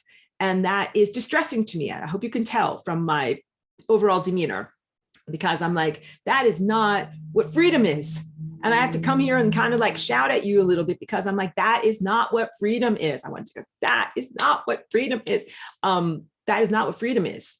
And people here are so enslaved that they don't even know what freedom is. And then they're offered a slightly elevated experience at the smoothie shop, and they think this is ascension. I'm like, this is not ascension. And you know what it is? It's exclusion. It's more exclusionary stuff. who is saved and who is not, who is at the 5D smoothie shop and who is not. I could have been at the 5D smoothie shop today. All I had to do was please the techno-inquisition. You get it? Now I will tell you this. I have a genuine relationship and a genuine love of Christ. I have a genuine love of the teacher Yeshua, that I do not worship him. I celebrate and admire him. I think he is an incredible person, being, entity, is a true family member, and love him dearly. I don't have to prove that to anyone. I don't have to prove that to an inquisition. I don't have to say the right words and mince about in the right dance movements and say the right prayers or use the words that come from a particular culture or a scripture or anything like that. Another huge takeaway for all of you, your relationship with Christ is sacrosanct. It's like your relationship with your spouse, if we looked at it in more traditional terms, a very loving, very private thing of what partners do with one another that is in no way shameful, but is private and not something that you share with the rest of the world. And it has to do with giving birth to the world. Like when partners who are, married and they're going to make babies, like they go into their bedroom at night, like give them their mental peace, like they're making babies, all right? Like they're doing what they do, what they're supposed to do, what they're divinely sanctioned to do. That is what you do with Christ. You give birth to the world through your loving activities with Christ. In my notes, I focused from 10 years ago too much on stuff that I think can be used for the twin flame psyop. Yes, everybody in the new age, twin flame is a psyop. It is 100% a psyop. You need to throw it out the window. You need to like scrub and exfoliate yourself of anything that is affiliated with twin flame, because it's been 100% pissed and pooped upon and is 100% used as a behavioral control mechanism. It has zero to do with your spiritual growth and your personal attainment. So it comes out of the flawed reasoning that you're not worth it. You're not good enough on your own. You're only half a person. You got to find your other half. When you find your other half, then you'll be at the spiritual smoothie shop and feeling very, very happy. And it's 100% a psyop that's been used to take good people off their path.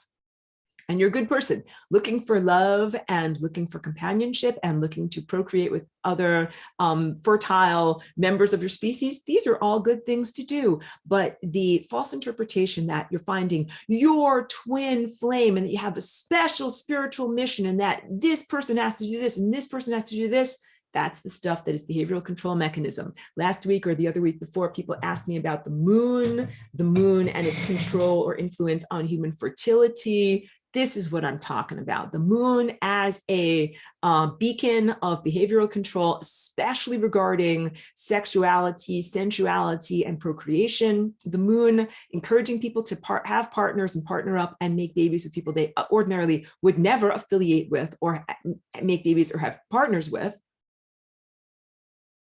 And all of this justified under the sense of twin flame. That's the other half of my soul. And then we're getting together and we're doing something here on a soul's mission. Like that's just erroneous. And it has been used to derail many, many good lives, many lives of good people, I should say, that were going in a good direction, but then they got into a tailspin because they thought they found their twin flame. Just like, I mean, if you want to in the comments or whatever, or just in your own private mind, because I'm telepathic, you guys who have fallen into the twin flame trap, you can be like, Aurora, I fell into the twin flame trap. Like you thought that you've met someone who was of the opposite sex and that you completed each other, that it was divinely ordained. It was a special purposeful mission. It was this, it was that.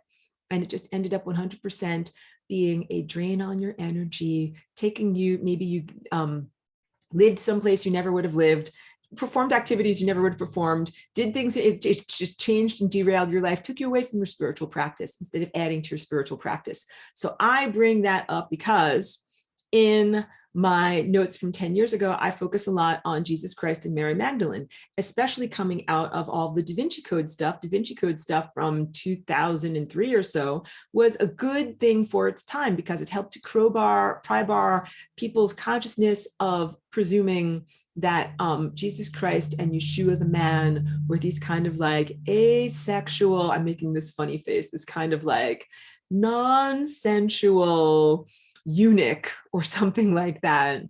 Again, remember the Inquisition, that tells you like, don't touch private parts. We're going to know about it. And then we'll have an auto da fe if we find out that you've been touching your private parts.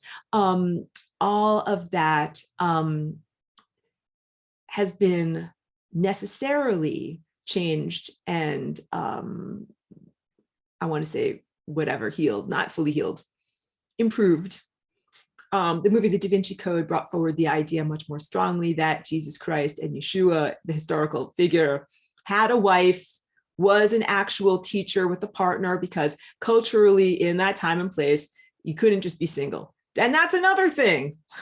And that's another thing that I'm critical of when we go to biblical literalism as it relates to the current techno-inquisition, as it relates to the twin flame psyop. Are you good enough as a single person? First of all, are you allowed to be a single woman? So I'm here and I'm Aurora. I came into a human female body. I had no idea the baggage that would be affiliated with having a human female body form. Literally, I didn't know how much it would be an impediment to people listening to my intellect and appreciating my ideas. I didn't know how much people would objectify me. I didn't know how much it would be considered, first, every conversation would be considered about whether I would be interested in mating or dating. And then much, much secondarily down the line, who I am as a person and what I have to give and what I have to share in terms of my intellectual and artistic gifts. I had no idea about that. You know what I'm talking about? Like, I came here with artistic and spiritual and cognitive gifts to share with the world. And in my especially early years of being here, when I would go to speak with people about this, they would be much more interested in mating and dating. And I didn't understand. I was like, but wait, I have secrets of the cosmos to tell you. And they're like, no, we're interested in other stuff. I'm like, I have up here chakra stuff to tell you about. They're like, no, we want the lowest chakra stuff. I'm being very facetious in the way that I'm telling you about this. It was actually one of the greatest disappointments of my journey of being here. And it's been taken a long time for me to be able to find situations, circumstances, and elevated people of both genders, who take me as a person who has cognitive gifts to share and does not presume the desire to procreate. You get it? Like, I'm like, I have something much, much more to give you than like physical sex and physical babies. But all of that comes out of the Bible. In the Bible, women were treated as chattel. Their hands were taken and given in marriage. That means it doesn't matter whether you want to marry that guy. Your father will sell you, or your husband will take you. It is male dominated. It is male supreme. It is patriarchy. You don't get to make a choice. And then you don't get to make a choice in that relationship, whether or not you're feeling it, whether or not you want to have sex in the moment. You don't get to make a choice about whether or not you want to have babies, or whether you want to have a baby every year, whether you want to have 12 babies. You get it? The disempowerment structure as it relates to women directly comes out of the Jewish Bible, the Torah, Christian New Testament, and percolates through to our present level of human experience. And it is distressing to me. And I wouldn't give up having a female body, because also there's miraculous nature in being able to, have a womb and to create life and to be so connected to the creation of life every month. Like, I certainly value and love and cherish being a woman, and I love being a female. But what I don't love is the cultural milieu and the substrate and all of the baggage and things that are attached to that. So place that, because again, guys, like, I'm coming at you from a higher angelic realm.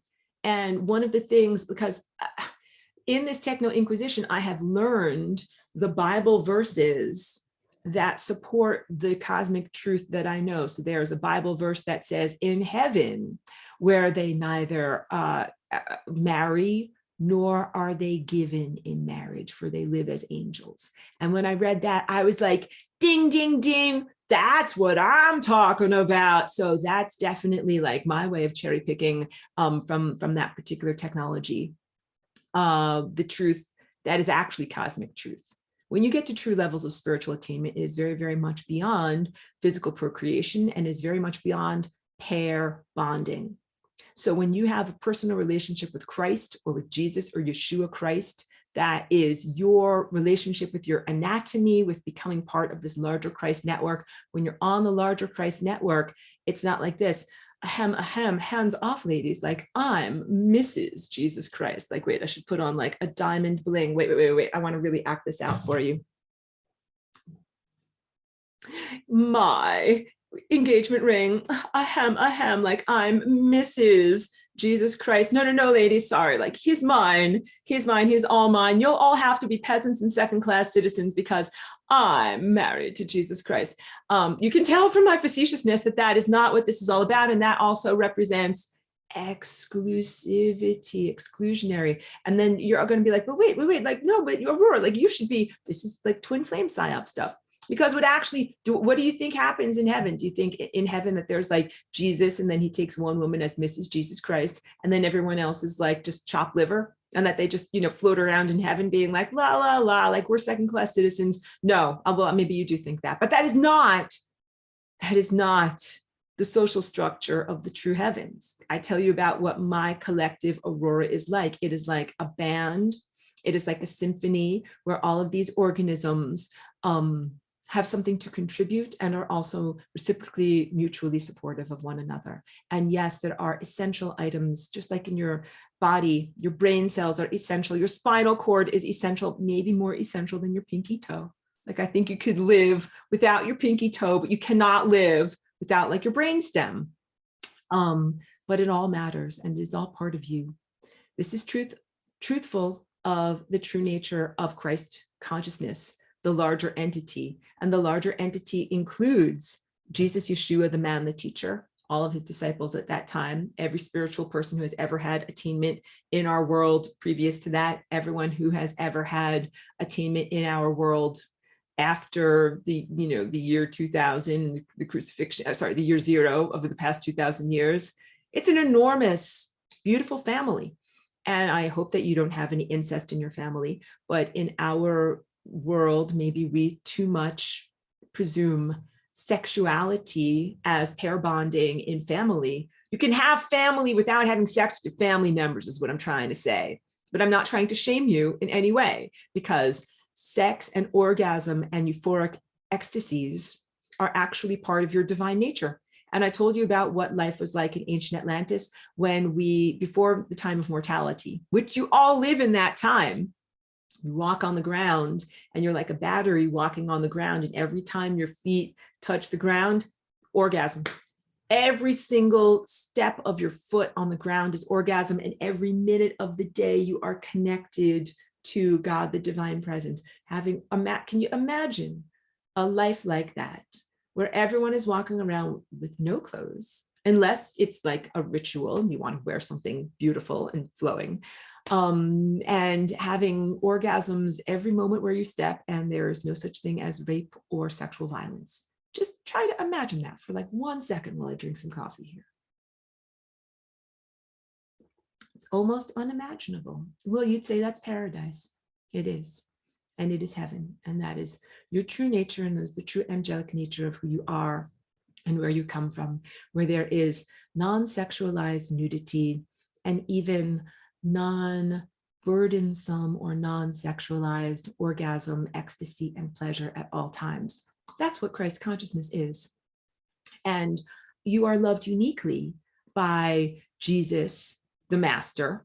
You're loved uniquely by all of the other family members there too. So it becomes very, very different than a pyramid-shaped hierarchy, which is what most people are used to here, where they want to be like, Jesus is the man and he is at the top. And then there's this guy, and then there's this guy, and then there's this guy, and then there's you down here. This is like primate stuff. This is monkey hierarchy primate stuff, not truthfulness of spiritual attainment. Wait, I'm losing steam on my rant. I need to drink more coffee here. In my notes, I go over this extensively. I think it's worth me talking about what were the stages of ascension in Atlantis, or before mortality was invented, in time before death. So the first thing is life and coming into being, and you walk on the ground and you explore individuation. And you also explore balancing out the needs of the individual, yourself, versus the needs of community. And every time you walk on the ground, you are creating this amazing energy bridge that is an ecstasy on the level of orgasm, and you've never lost your divine connection through the whole experience. And you live like that in a state of total divine harmony and also health and vitality and wellness with no chronological aging for hundreds or maybe thousands of years in a biological form, not requiring any kind of technological substrate. Big, your own natural technology is miraculous enough in order to live for thousands of years when you're not fried by 5G, all right? Just really, really, really want you to know that. When you have completed hundreds or thousands of years of adventures, at a certain point, you feel the innate need to ascend. And that is in no way like an existential pooping out. Sometimes people hear, they're kind of like, I'm done, roll my eyes, like, get me out of here, I'm done. Not like that at all. The need to ascend is more a sense of having completed your mission and explored and done everything that was meaningful and purposeful for you at that level, and being ready to go graduate and go to the next level. So not leaving out of existential despair or, like I said, pooping out, but really moving forward, ready to move forward and take all that you have assimilated here in terms of life wisdom and apply it to a new context. The process of ascension was to perambulate around a sacred mountain. And the perambulation, again, this was a time when we didn't eat food. So you didn't have to be like, I hope I have enough food and water to like walk up this mountain and hike for however long it takes. Different time. When you walked on the ground, like you got your energy from the ground and from the sun and the sky. You spend that time accreting light or learning life lessons. And when you're ready to perambulate, you begin, walking up this mountain, and you begin to re-encounter people from your past. Again, nobody died. So if you had a falling out with someone 500 years ago, they're still around. They don't die. They don't go anywhere. It was a very good exercise in the sense of people being non-disposable. You re-encounter key figures from your life. And when you re-encounter them, you gain perspective on what you experienced in your interactions, and you gain light. Like you might meet someone where you had given them what seemed like a trinket to you, like, oh yeah, like here, have this thing. And, whatever, casually. But they might come up to you and they would say, I remember you from 500 years ago. Do you remember you gave me that shard of amethyst? It was exactly what I needed at that time. You're like, yeah, but I had 10 million of those shards. It was like, no, it meant the world to me, and you changed my life profoundly. And you kind of like, kneel down in front of that person, and you are imbued with light. You are imbued with the light of gratitude of all the lives that you have touched and uplifted and guided and helped, sometimes in a casual gesture, sometimes not in a casual gesture. Someone might come to you and say, you changed my life with the things that you said, and you gave me hope, or you helped me in a profound way, and you knew that you were helping them. So you get recognition. And with each of these recognitions, your light gets brighter. You get it? Like you gave them light in your interaction, and they come back to you. I'm getting chills. In your moment of ascension, the light flows back to you, and it makes you brighter and more substantive. And you also, in your perambulations, you meet again people that you've had conflict with. You meet this guy. Oh, it's you. Oh, it's you. Remember, we fought and we had ego issues, and we had, yes, I remember that. And the guy says, or the gal says, I learned a lot from you. You changed me and made me a better person. Like I apologize and forgive me for all the ways in which I hurt you. And the light flows back to you. It's a huge rectification. And you do this with a lot of the people from your life as you go up the mountain, and you make it to the mountain, which was like many, many miles elevated. And then you don't go back down into the levels of the lower substrate. You are so light at that point that, first of all, you require the presence of the sun at all times. The sun, Christ, the Son of God. You're becoming closer and closer to the Son of God. And you get to the top of the mountain, and you are ready to be fully in the presence of the sun at all times. And you are able to float, fly. And you become part of this floating city of consciousnesses that are like what my Aurora Collective is. We don't have a floor or walls or anything like that, which is I joke about my dance. Like when you go through portals, like you don't walk through a portal, like you dive through a portal, you fly through a portal, you don't have the context of walls and ceiling around you.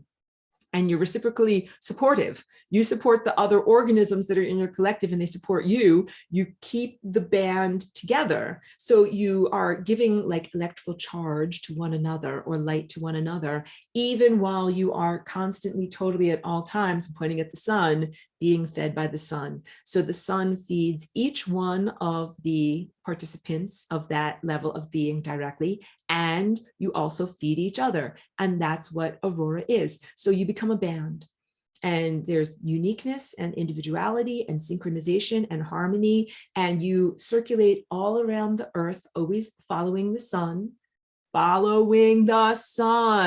the true Son of God, and never breaking contact with that true source of light. And you also learn how to harmonize your existence as a cohesive whole. And at a certain point, you can be untethered from the planet. And this, again, might take 10,000 years, 20,000 years. It takes as long as it takes. You are an immortal. You don't have to be like, guys, like, let's get this show on the road. We better get untethered. Like, no, it takes as long as it takes. And the activities of these generators here percolates to the life on the surface of the planet, that the events, the people that you knew at that level of reality, they miss you, but they can see you right there. They're like, my loved one isn't gone. I can see them literally right there and still telepathically connected, but you don't come down. So you don't be like, oh, I think I'll ascend. And then a few days later, I'll come back down. We'll have a cup of tea together. And then I'll jump back up there. You don't do that.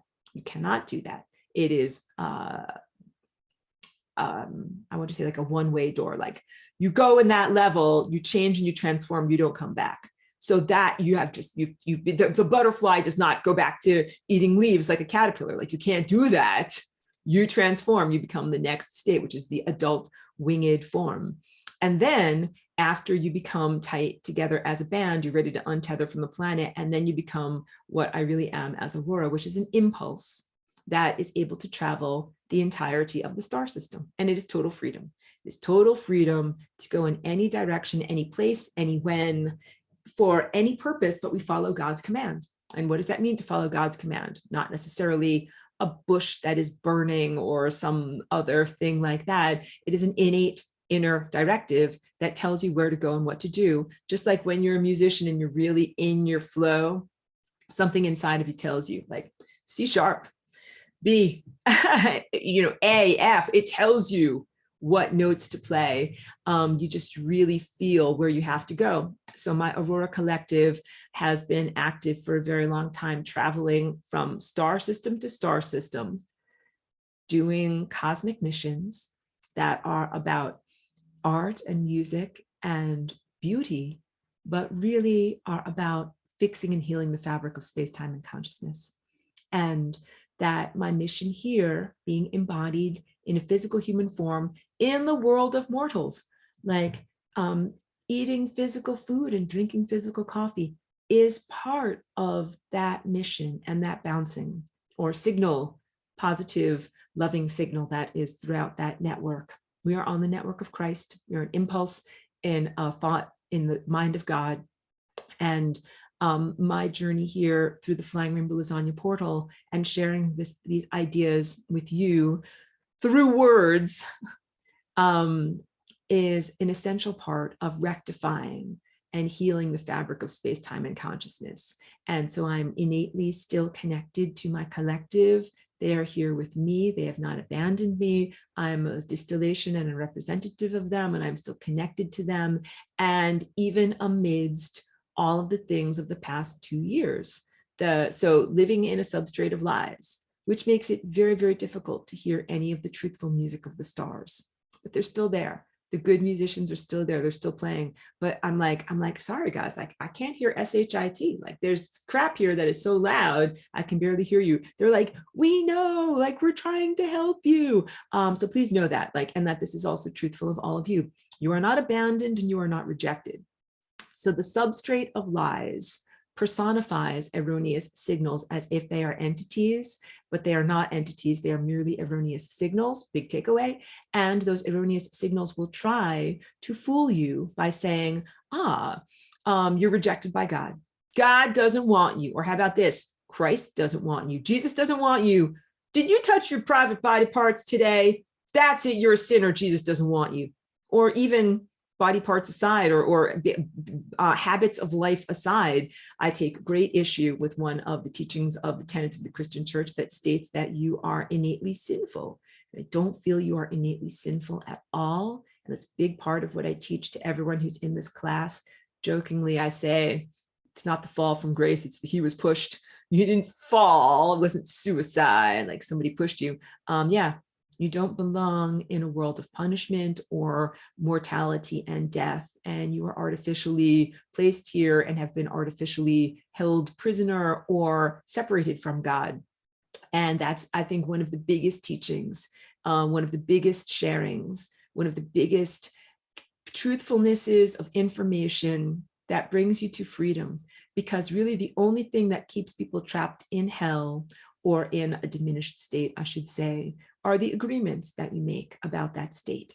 You are actually a divine, immortal being. You actually are God, and you actually are Christ. And you are your own unique presence on this journey of, self-remembrance. But these erroneous signals will tell you, oh, you're not good enough to be God. You're not good enough to be Christ. And that brings us back to the question of, when I say you're Christ, and you kind of look, me? Yes, you. Because Christ can be flawed. You are ignorant, or you have problems, or are going through a learning process, and you are Christ. Is that too much of a conflict? Because there's so much of a religious teaching. And I have also spoken to you about the great teacher, master teacher, Yeshua, and, his greatness and who he is as a person, and also God and God's divine perfection. What if you're flawed? What if you have made mistakes? What if you have effed SHIT up? What can you still consider yourself Christ? And so the beauty of the Christian religion is that it allows people who are flawed to simply say, I identify with my flawed nature, somebody please help me, which is okay. But also, like that video that I shared with you a couple of weeks ago, it preys upon people who are at their lowest. And now I must speak about false astral Jesus, because preying upon people who are at their lowest is not what true Christ does, is not what true Yeshua does. It's not what God actually does. That's like saying, oh, this guy's going to have to shoot heroin for a little bit longer, then he'll reach rock bottom, then he'll finally be ready for rehab and he'll get back to his true self. But that is not your journey at all. That is not what is required of you in terms of being here. You are not required to be humbled. That's another thing that I really despise. I want to keep on. How many times in class do I try to remind you guys of your greatness? No, I think you have been peed and pooped on enough.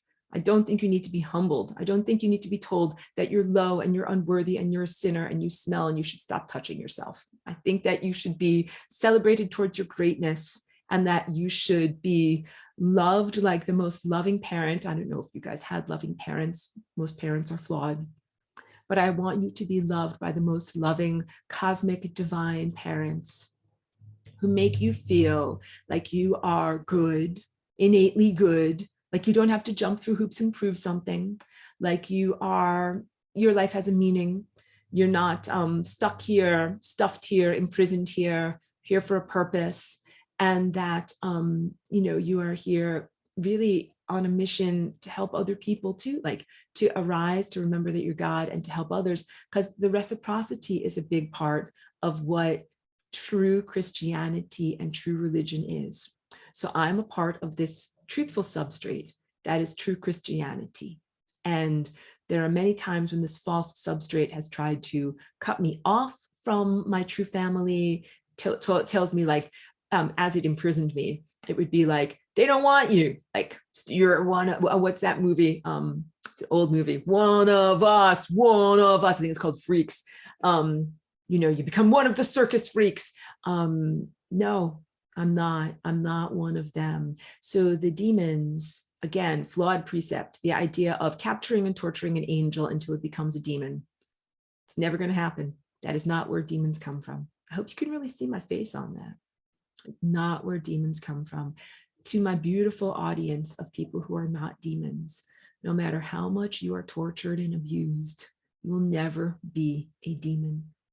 Even if they kill you and you end up on the membrane of death and they torture you, not going to be a demon. That is not who you are. And your basic true nature is immutable and cannot be taken from you. These are some of the lies that I'm here to break through. The light of Christ breaks through every lie. And in our world right now, we have this substrate of lies that can make it very, very difficult from your internal guidance system to know what is the truth and to know who to listen to and which direction to go in. So now we talk about the predation on those who are at rock bottom and the techno-inquisition, because in the techno-inquisition, there is certainly the programming of human consciousness to say, this is hell. All right, I'm going to make your life very unpleasant and very uncomfortable. And there's demons and all sorts of unpleasant stuff. And then if you want to get out of hell, you know what you got to do? You got to be humble and fall on your knees and supplicate yourself and say that you're nothing. And then you're allowed to go into not real heaven, but false heaven. And the false heaven is presided over by a false astral Jesus that really has literally nothing to do with the shadow presence of the true Jesus, as the true Jesus did not have a shadow side as it is presented in human, earthly, transpersonal psychology and New Age, extremely loose and irresponsible self-help. These actually, the shadow work that New Age self-help and transpersonal psychology is doing, it is mostly Band-Aid, is mostly compensatory mode, a way of understanding and comprehending and making excuses for and a justification for the unjustifiable. Like, why is this pile of crap here? It must be there for me to learn from. Let me learn from it. Let me examine every undigested piece of corn, and then I will learn from the crap. But that's really a huge justification, because I'm here to tell you that is not God's plan for you. God's plan, God is not sadistic, meaning I require your suffering. God not only does not require your suffering, God requires your ecstasies and your elevations and your orgasms and your joy and your pleasure. And that this idea of the shadow work and going through all this torment in order to learn, I think, is a huge insult to God. It's a presumptive insult to God of who you think of as the divine personality. And I think it's also a presumptive insult to God, the true Christ, and Jesus Christ, to think Jesus Christ is kind of waiting there in the wings and be like, suffer more. Like, you know, oh, like you didn't suffer quite enough. You're not humble enough. Like, go get peed and pooped on more. Go have more problems. Then when you're finally done having all those problems, then you can get on your knees and come to me and I will elevate you. And like, none of that is truthful.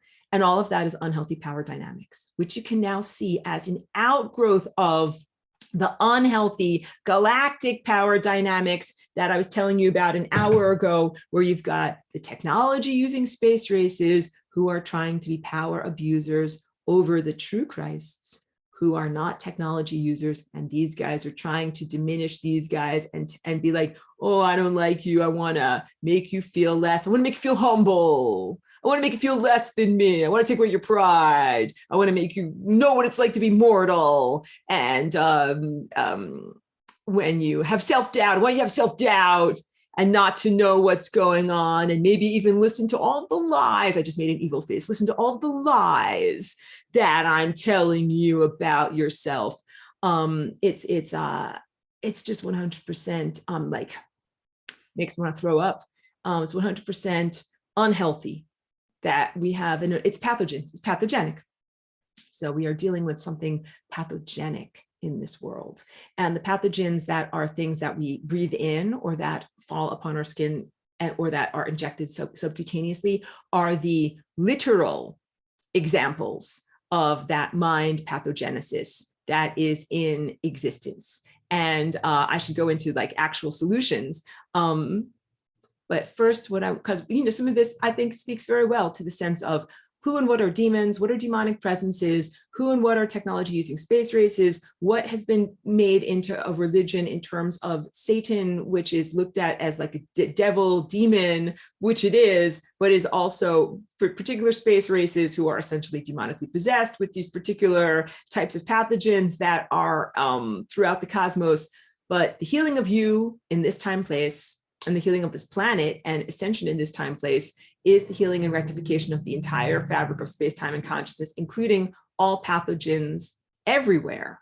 You heal and fix things in your life here. That healing radiates outward to every single star system where there are pathogens. And I'm just scrolling because I want to get to the very end of my notes because I have something there that's really important. Thank you for your patience. I'm almost there. I have long notes.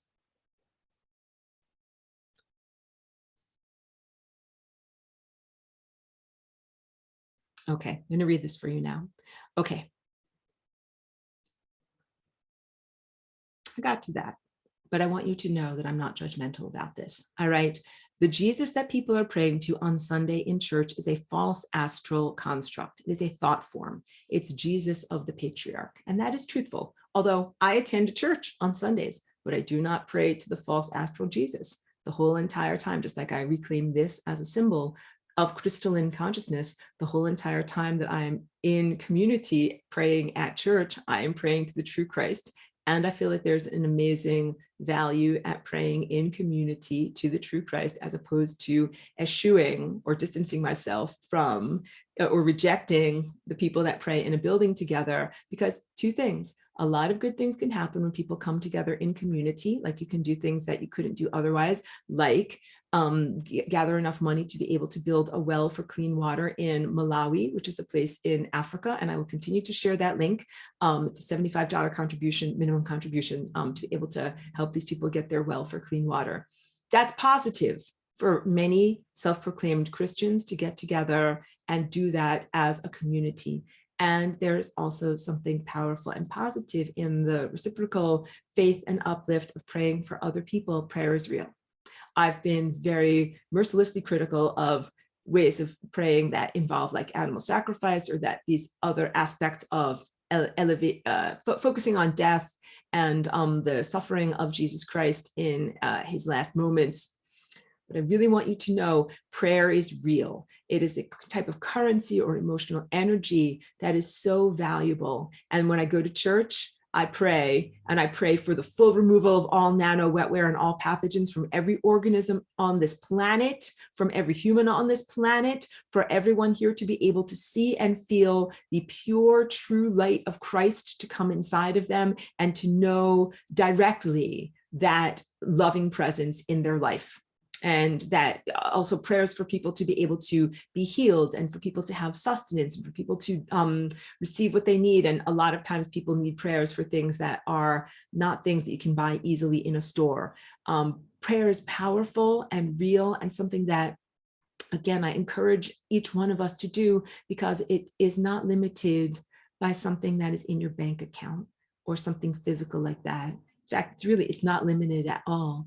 And if you're a person who doesn't have an affiliation, if you're like, well, I'm not of this religion or that religion, and because literally, like, honestly, this is how I felt for many years, because I don't necessarily pray by saying like, oh Lord, you know, Lord is a patriarchal word, and I never really felt that comfortable talking about it in that way, or praying using words like the Holy Spirit or any of these things. Like, it felt very much like a foreign language or something from a different culture that wasn't really me. It doesn't matter if you have a particular being that you pray to, or if you use a holy book, or if you chant a sacred name, or any of those things. What matters is that you are connecting your consciousness in your own empowerment to divine presence, to the vibrating field known as God, and asking, requesting, or commanding and telling, energy needs to go over here and something needs to get fixed, that, or sustained or celebrated.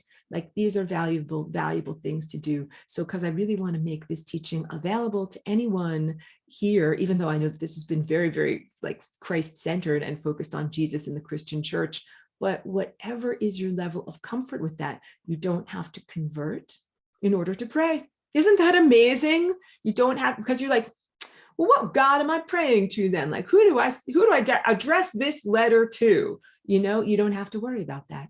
You can simply pray. God is literally a part of you. These are literally your own body parts that you have simply been artificially distanced or disconnected from. And prayers are a way of like reconnecting neural structure and integument to those body parts and reclaiming them. And at a certain point, you don't pray to something external when you are healing and rectifying. You're like, ah, I see there's imbalance and there's something that needs to be healed and fixed there. And you just do it. So here's the thing that I wanted to say. So there's the Jesus of the patriarch people pray to is a false astral Jesus in church on Sunday. And that false astral Jesus says something along the lines of, if you are a good girl, then I will let you go into heaven, but you must suffer before you get what you deserve. You must listen to an external authority figure. And that can be an intermediary like a priest or something other than your own inner guidance system. And this flawed precept is simply the other side of the duality coin of Antichrist and Satan. But you know that I'm here all about resolving duality. These two forces in opposition create endless struggle. Jesus versus the devil in the showdown of the ages. And this is being played out on Earth right now in terms of the presence and interventions of extraterrestrials and extra-dimensionals on Earth right now. It's been impacting human culture for a very long time. And all of this has to do with planetary ascension and with completing this cycle of this person being crucified in their death journey, coming to a resolution. All right. So when he ascends, all of the inhabitants of his dream are also going to ascend. And this means consciousness is becoming aware of itself and is raising its vibration on a mass level. The Christian religion itself has distorted this process in order to hijack you and your consciousness and feed you false ideals. But in the end, this is the important part. The true light of Christ is incontrovertible. You can recognize it no matter what. And spoiler alert, you find out that it is you. That's the important stuff of everything I need to get to. Let me go to all of your wonderful questions and comments. Melissa wanted to know about the iBMAC. Let me read this. It says, does the iBMAC take the microphone away from the 5G and hand it back to Earth while also amplifying Earth? Very, very good good analogy. So iBMAC is one of these things I'm an affiliate for, not one, I'm actually only affiliate for one thing. It is a new thing that I'm an affiliate for, and it is a crystal frequency healing device that very much helps people to tune in again to the true information of Christ and of our natural world, and to not block out, but to make the energy and bad music of 5G less loud, so that you can, on a cellular level and on a consciousness spiritual attainment level, more easily tune in to the true light that is actually there. And so I don't have one of these devices, but I do all these different forms of spiritual attainment and daily disciplines that I do in order to flying rainbow lasagna in response to the 5G substrate of lies. And that is how I'm able to still have my true mind. So I told you about last year, at this time, I was playing it safe, and I kind of had to. I couldn't be out on a limb as much as I am now. How can I be out here on a limb? Like, we are still in the process of triumphing over these profound forces of evil that have been trying to harvest humanity and prevent planetary ascension. They tried to physically destroy me. And they also tried to do character assassination and other forms of diminishment, a lot of torture of me as well, every form of behavioral control, in order to try to stop me from either remembering what flying rainbow lasagna is, proclaiming what flying rainbow lasagna is, or teaching it to anybody else, or exemplifying it and showing you how to do it, or any of these things. How can I be back making my artwork, making my music, and teaching in this way? Because they're not controlling my mouth. I promise you that substrate of lies and the negative thought entities, or the agenda-driven organization that is part of all of that, they do not run my mouth. They do not run my mind, although they definitely try to distract me at times, as you might have found it to be true in your own life too. But at every level, I have not only fought for my freedom, and triumphed, but at every level, true Christ has protected and guided and nourished me. This is my testimony to you, very, very real here, that literal evil demons and the darkest stuff you could possibly imagine tried to torture me out of existence. And I did not die of starvation because literally Christ sustained me with light. And I did not go insane because Christ sustained me in my mind, even amidst horrific tortures. And I contained and continue to contain my true self and my true mission and my true genetic behavior because of Christ. So if you want to know, like, where is Christ through all of this? Like, we've got false astral Jesus. And if you pray to the wrong, if you pray to fake astral Jesus, then you'll get some happy zaps and you'll think that you're happy and you're at the smoothie shop. Where is real Jesus in all of this? Where is real Christ in all of this? I'll tell you, real Christ has been with me through all of these tribulations, through all of these really incredibly difficult, under extreme duress. Christ has been with me through all of this. It's why I'm still here. It's why I'm still able to speak and teach you in the way that I do. And it's why I am completely uninhibited and not afraid and not editing or censoring myself in the things that I share and teach about here, because I know I have a big ally in fighting these battles. So, and that's not said with any kind of like, whatever artificial pride. It's just like when you know that you've got good, very, very good backup in order to be able to make it possible for me to share this stuff with you. Otherwise, I would have just played it safe and I would have just talked about like, safe religious pablum that is truthful, but maybe not the edgy truthfulness of what you need to hear right now in the foxhole with bombs going on all around you of spiritual warfare. Melissa also says, FRL would be similar than taking control of the microphone and also so much more. Absolutely, absolutely. And it's why I do Flying Rainbow Lasagna, and it's why I try to teach that to everyone. And then I'm also happy if there is a device that is available to people who might not yet know or be able to do something that is purely energy-based, like Flying Rainbow Lasagna, because it's definitely for spiritual athletes and virtuosos. If you're not at that level, then there are some pretty amazing things that people are developing and inventing that are devices that you can use in order to kind of help you on your journey. I'm not judgmental of any of this. I really want you to know, like, I have been sustained by Christ, beyond physical food and water. But you guys see me drinking physical food and water. That's another thing, this substrate of lies.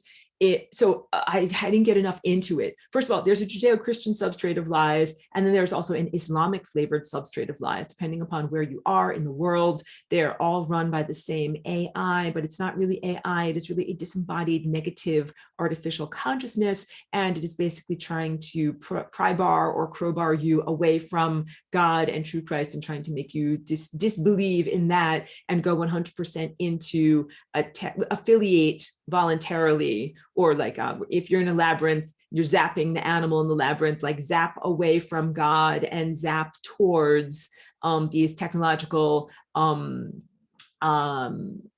fulfillments and affiliations, zapping you towards technology, which you guys can see what's going on in the world. Like, this is transhumanism. It's everything from like putting on those virtual reality glasses and tuning out from your basic biological architecture and no longer having a heart connection. And the substrate of lies frequency soup is all about that. It was meant to basically starve you out over the past several years, make you forget who you are, make you a mind-controlled slave, similar to what happened in ancient Atlantis. And then eventually you would like check into the virtual reality roach motel and never check out. That hasn't happened. Because you also, if you want to know, like, well, okay, that's great. Like, Christ has been helping Aurora, but what about the rest of this? You know something, the fact that you're not checked into the Roach Motel right now is 100% because of the power and the glory of Christ, how much you are loved by God, true God. You got it. Not any of these control systems. God wants you to be free, and God wants you to be able to explore and grow your consciousness and accrete your light and continue your mission as you're meant to be here in the world, and not to be destroyed or imprisoned as this other lower, smaller thing would like you to be. Pedro says, many years ago, I read a book about a guy that with meditation attained Christ consciousness, but he let everyday thoughts and problems, he lost it, got it, and wasn't able to attain it again. At the time, I didn't try to replicate his method because I didn't know if I only had one chance to attain Christ consciousness. What an interesting book, and thank you for sharing, and what an interesting concept. So I don't think that attaining Christ consciousness or any meaningful spiritual attainment is anything that can be just like yoinked away. You know, I don't think that it's like, oh, like I got a magical ring, and then someone else could come along and just kind of like steal it from you, and then like it's gone.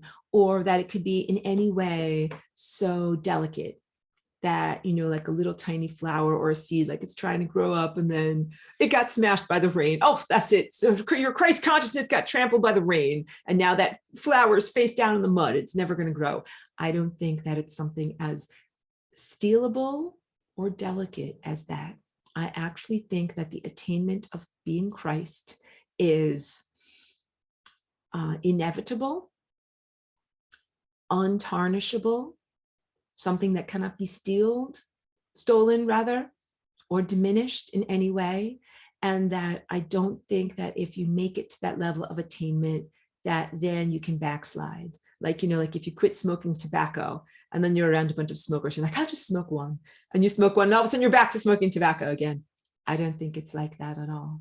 I think that there are always, you know, like ups and downs or roller coasters in any journey of spiritual attainment. But I really want to like share this with you too, that, and to you, Pedro, and to everyone who is here, and to everyone who catches the archive, like keep going. Physical fitness, I think, is a perfect example of it. Like I exercise every day that I'm able to. I'm not worried about my muscles disappearing. I do it from the joy of having a body and the joy of self-expression and the joy of self-cultivation. But you continue to cultivate yourself to maintain what you have attained, or brushing your teeth. So I talk about this a lot in class. Unconditional love as an attainment that is comparable to getting out of diapers so you can go to kindergarten, right? You get out of diapers and you get to go to kindergarten. When you can attain unconditional love, then you're ready for the activation of your Christ consciousness, higher faculties, and the levels of maturity and galactic citizenship that come along with that. But you never stop brushing your teeth. You never stop the attainment of unconditional love. You never stop that level of self-cultivation. So I think if this person achieved high levels of Christ consciousness and they felt like they backslid, it's not a permanent backsliding. I'm certain that they had something to learn or to grow or to gain from their journey. It's not a permanent, like, you know, like I got to be like Arnold Schwarzenegger, and then I got fat, but then I got muscles again. Like I think that it's part of their spiritual process of what they're going through. But that so much stuff about spiritual attainment, especially right here, gets wrapped up in the ego. That everything, the pitfalls of the astral and lower astral realm are basically the pitfalls of ego, not healthy ego, negative ego. Ego as it is based in comparison, competition, and the non-eternal aspects of self. And true attainment and true Christ is based in the eternal aspects of self. So it's something that can never be taken away from you. And that's very, very positive. You don't have to safeguard it or put it in a bank. And you also don't have to put it on a billboard. Like you don't have to be like this, blah, blah, blah, blah, on a billboard. Dun, dun, dun. It's just there. It just is. And it can't be erased. And it's an indelible marker on your soul forever. And that should give you a huge amount of relaxation and freedom. That's why I also say continually in this broadcast, there is nothing to prove, not to a techno-inquisition about whether you are good enough to be in fake 5D heaven, or whether you need to prove yourself or feel you need to prove yourself to true heaven. I come from true heaven. You don't have to prove yourself. don't have to prove yourself, but you know what you do have to do. It's just like, I got a friend right now who's training in the Andes Mountains for one of these 100-mile marathons. She's running at high altitude to be able to acclimate her body. You got to train your body. You got to do it in order to get to these high levels of spiritual attainment. It's not about, are you good enough? Are you this? Are you that? Prove it to someone else. You just got to grow the muscles. You got to grow the muscles of concentration and attention and heart compassion and everything that we do as spiritual attainment to be able to be sustained at those levels. And that's what our life was like through the process of ascension in ancient Atlantis as well. That none of it was about like, are you a good enough person? Are you this? Are you that? Jump through hoops. Now you're finally ready. No, it was about building muscles and becoming prepared to be sustained at these higher levels where you are flying without a net, and that there is just you have to, like when my friend is doing these marathons, like you run 100 miles in the middle of nowhere, like there's not a lot around you. You have to be prepared to sustain yourself. And even when you run with others, like that guy's got to run on his own power, I've got to run on my own power, and we all have to avoid like snakes and cactus thorns and everything. Pedro says, I never understood why God would ask for sacrifices or why I should fear him if he was the God of love. Perfect. Then I understood that religions have something useful, but I don't need as intermediaries with God. I can do that on my own. Bravo, and thank you for sharing your spiritual path with us. So yeah, it never made sense to me either in assessing Earth's surface religions, the sense that God would create something perfect. Like, here's my dog, a beautiful, perfect, living, miraculous creature, right? And then the sense of like a sacrifice is like, take this thing that's perfectly formed and then like smash it into a lot of pieces so it doesn't work anymore. Like, none of that would make me happy as God. But what would make me happy as God is if you really take care of someone or something who's alive. Like, I'm hugging my dog right now. I think she might need some FOOD soon or something like that. But that is how I feel like we really honor God and God's creation. Keep things alive, including yourself, including your loved ones, including your plants and animals and gardens, and also planet, and also time, and also God itself. That is how we honor the gifts of things that are created by God. Keep them alive. It's kind of a crazy idea, I know. And I think I just made like a maniacal face, but yeah. And Pedro says, oh, so the real Jesus Christ is like the sun. He has no shadow. Absolutely. And that is also, I'm pointing out my window, why I have so many issues with New Age shadow work, because I think that that is also a setup and a precursor to then having to accept this false Jesus shadow as if it is the inverse negative of the true Jesus, when I don't think it's in any way related to the true Jesus. And I think that it gets you to build muscles that are in the opposite direction of where you need to build. Like, you know, there's muscles that are for pulling inwards and muscles that are for pushing outwards. And I think that the New Age shadow work as it presently is makes you pull inwards a bunch of stuff that's not the real you. And that you actually should be pushing that stuff away from you. And that it pretends that this is a total love and acceptance, when I think that it is false identification. P.S. When your third eye starts to open, you identify with stuff. You look around at the world and you're like, that's me. That's me. That's me. That dog is me. That coffee cup is me. That red-tailed hawk is me. That person on the screen is me. Like, it's actually an amazing level of profundity, but you can't falsely identify, because what if you're like, that homeless drug addict is me, and that psychopathic madman is me, and that guy who is being run by negative thought entities is me. Like, not everything is you. The truth is, not everything is you as you define yourself as true God. So identifying only with your true nature of who you truly are, not false shadow work where you artificially misidentify with things that are not really you. And then also, please don't misidentify with things that are not God or not Jesus Christ, as if they are Jesus Christ.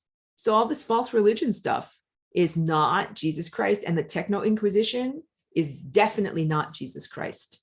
Even though if you want to do Book of Revelations, that's where we are in the tribulations. Talks about signs and wonders and false prophets and things that come along and say, I'm Jesus Christ, when they're not really Jesus Christ. This is happening in people's minds all the time right now. I know a lot of people on the internet who think that they're in touch with Jesus Christ, and they think that they're being elevated to an ascension paradise, and that they're a 5D smoothie shop. And it turns out that they've just got a lot of synthetic telepathy and an artificial wetware elevator, making them go elevator up, elevator down. And that the standards that this thing uses in order to determine who goes up and who goes down and why are completely erroneous. It's not like you go up because you give to others and you're generous and you're a kind person, which would be the value system that we consider to be being a good person in this world. You go up when you please the regime. Do you get it? If you go against the AI is like, sad zaps for you. You go against my regime. If you kiss the regime's buttocks, then happy zaps for you. Go to the 5D smoothie shop. You're doing great. You can have anything that you imagine as long as it's materialistic and has nothing at all to do with spiritual freedom. You got it? Like you want whatever. New garden equipment or a red dress or anything. It's like, and I imagined a red dress and then there it was. And I imagined this and then there it was. It's like, yeah, but how about spiritual attainment? Did I imagine freedom and then there it was? Did I imagine the total removal of nano wetware and then there it was? No. So that's what I also do as this is me, my little thing. Oh, like we're going to do this game of, not game, but we're going to like, do this, wrestling match of, you're going to give me what I want. And then I'm going to give you happy zaps and you're going to give me what I want. Great. I'll give you happy zaps and you're going to give me a full removal of all nano wetware. Because you know what I say, if you're the true Jesus, this is me talking to false Christ. If you're the true Jesus Christ, you don't need nano wetware, pathogens, artificial neurology in order to talk to me in my heart. You got it. So everything, like you guys know that they created a particular chemtrail inoculation that is meant to talk to the God center in your brain, that they were going to do this for religious idealism, religious, whatever they would call them, extremophiles in the Islamic world. We're going to hose them down with this stuff so that they're not religious extremists anymore, right? Right. That's what our government does. No, the government sprays it upon its own populace, tries to destroy your own innate divine connection using this pathogen that eats away at your neurology in a very, very crucial juncture in your own brain, trying to destroy your divine architecture. That is not acceptable. And true Jesus Christ does not require nano wetware, does not require inoculations, does not require anything in order to be able to speak to you in your mind. And so it doesn't require technology. And also the true voice of God and the true knowing of Christ also includes a profound, searingly intense feeling of love. If you don't know if you're talking to real Christ or false Christ or who the F is talking to you, just be like, do you have a love signature? Can I feel your love? And if it does not give you, like, it feels like being almost whatever, like struck here and like a profound feeling in your heart that makes you cry.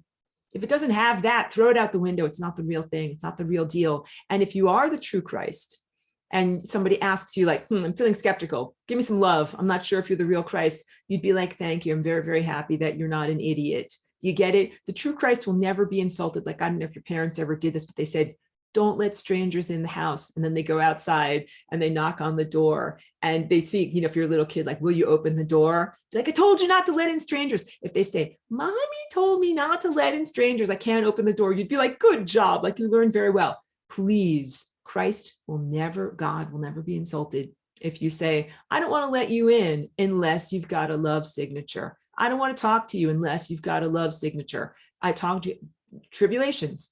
There are so many different false consciousnesses right now that either know that they're not Christ and say that they are and love fooling people, or maybe genuinely think that they're Christ and they go around blah, blah, blahing with their mind, but it's all technology.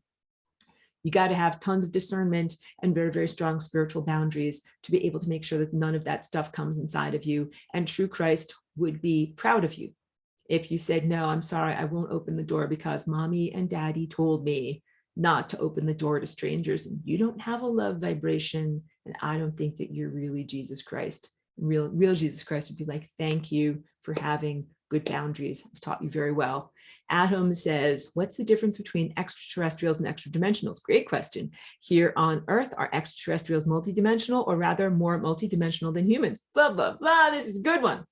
Extraterrestrial refers to any form of life that is non-terrestrial. This could be life on Mars. I have to sing. I get silly sometimes. Could be life on Mars. Could be life on Jupiter. But these would be physical or non-physical presences that are in the same reality plane that you are in. So if you were life on Mars, then you would be something that is, dense enough, like a third dimensional body. But if you were life on Jupiter or Uranus, you might be more of a gaseous body. I made a little bit of a joke there. It's true. Extra dimensional means not even in this dimension. So there are definitely extraterrestrials who fly around in this dimension utilizing clank metal spaceships. Then there are also extra dimensionals. So extraterrestrials, physicality, they might be gaseous, they might be solid, they might be liquid, they might be plasma, who knows what they are, but they're stuff, they're made of stuff. Extra dimensional is not even really technically made of stuff. It's really just made of energy and thought forms. And in large part, that's what we would define as the astral or lower astral. And I think extra dimensionals would be the least valid of any interactivity presences that you could possibly interact with. Because let's say something is a reptoid from planet B, and it flew here in a clank metal spaceship.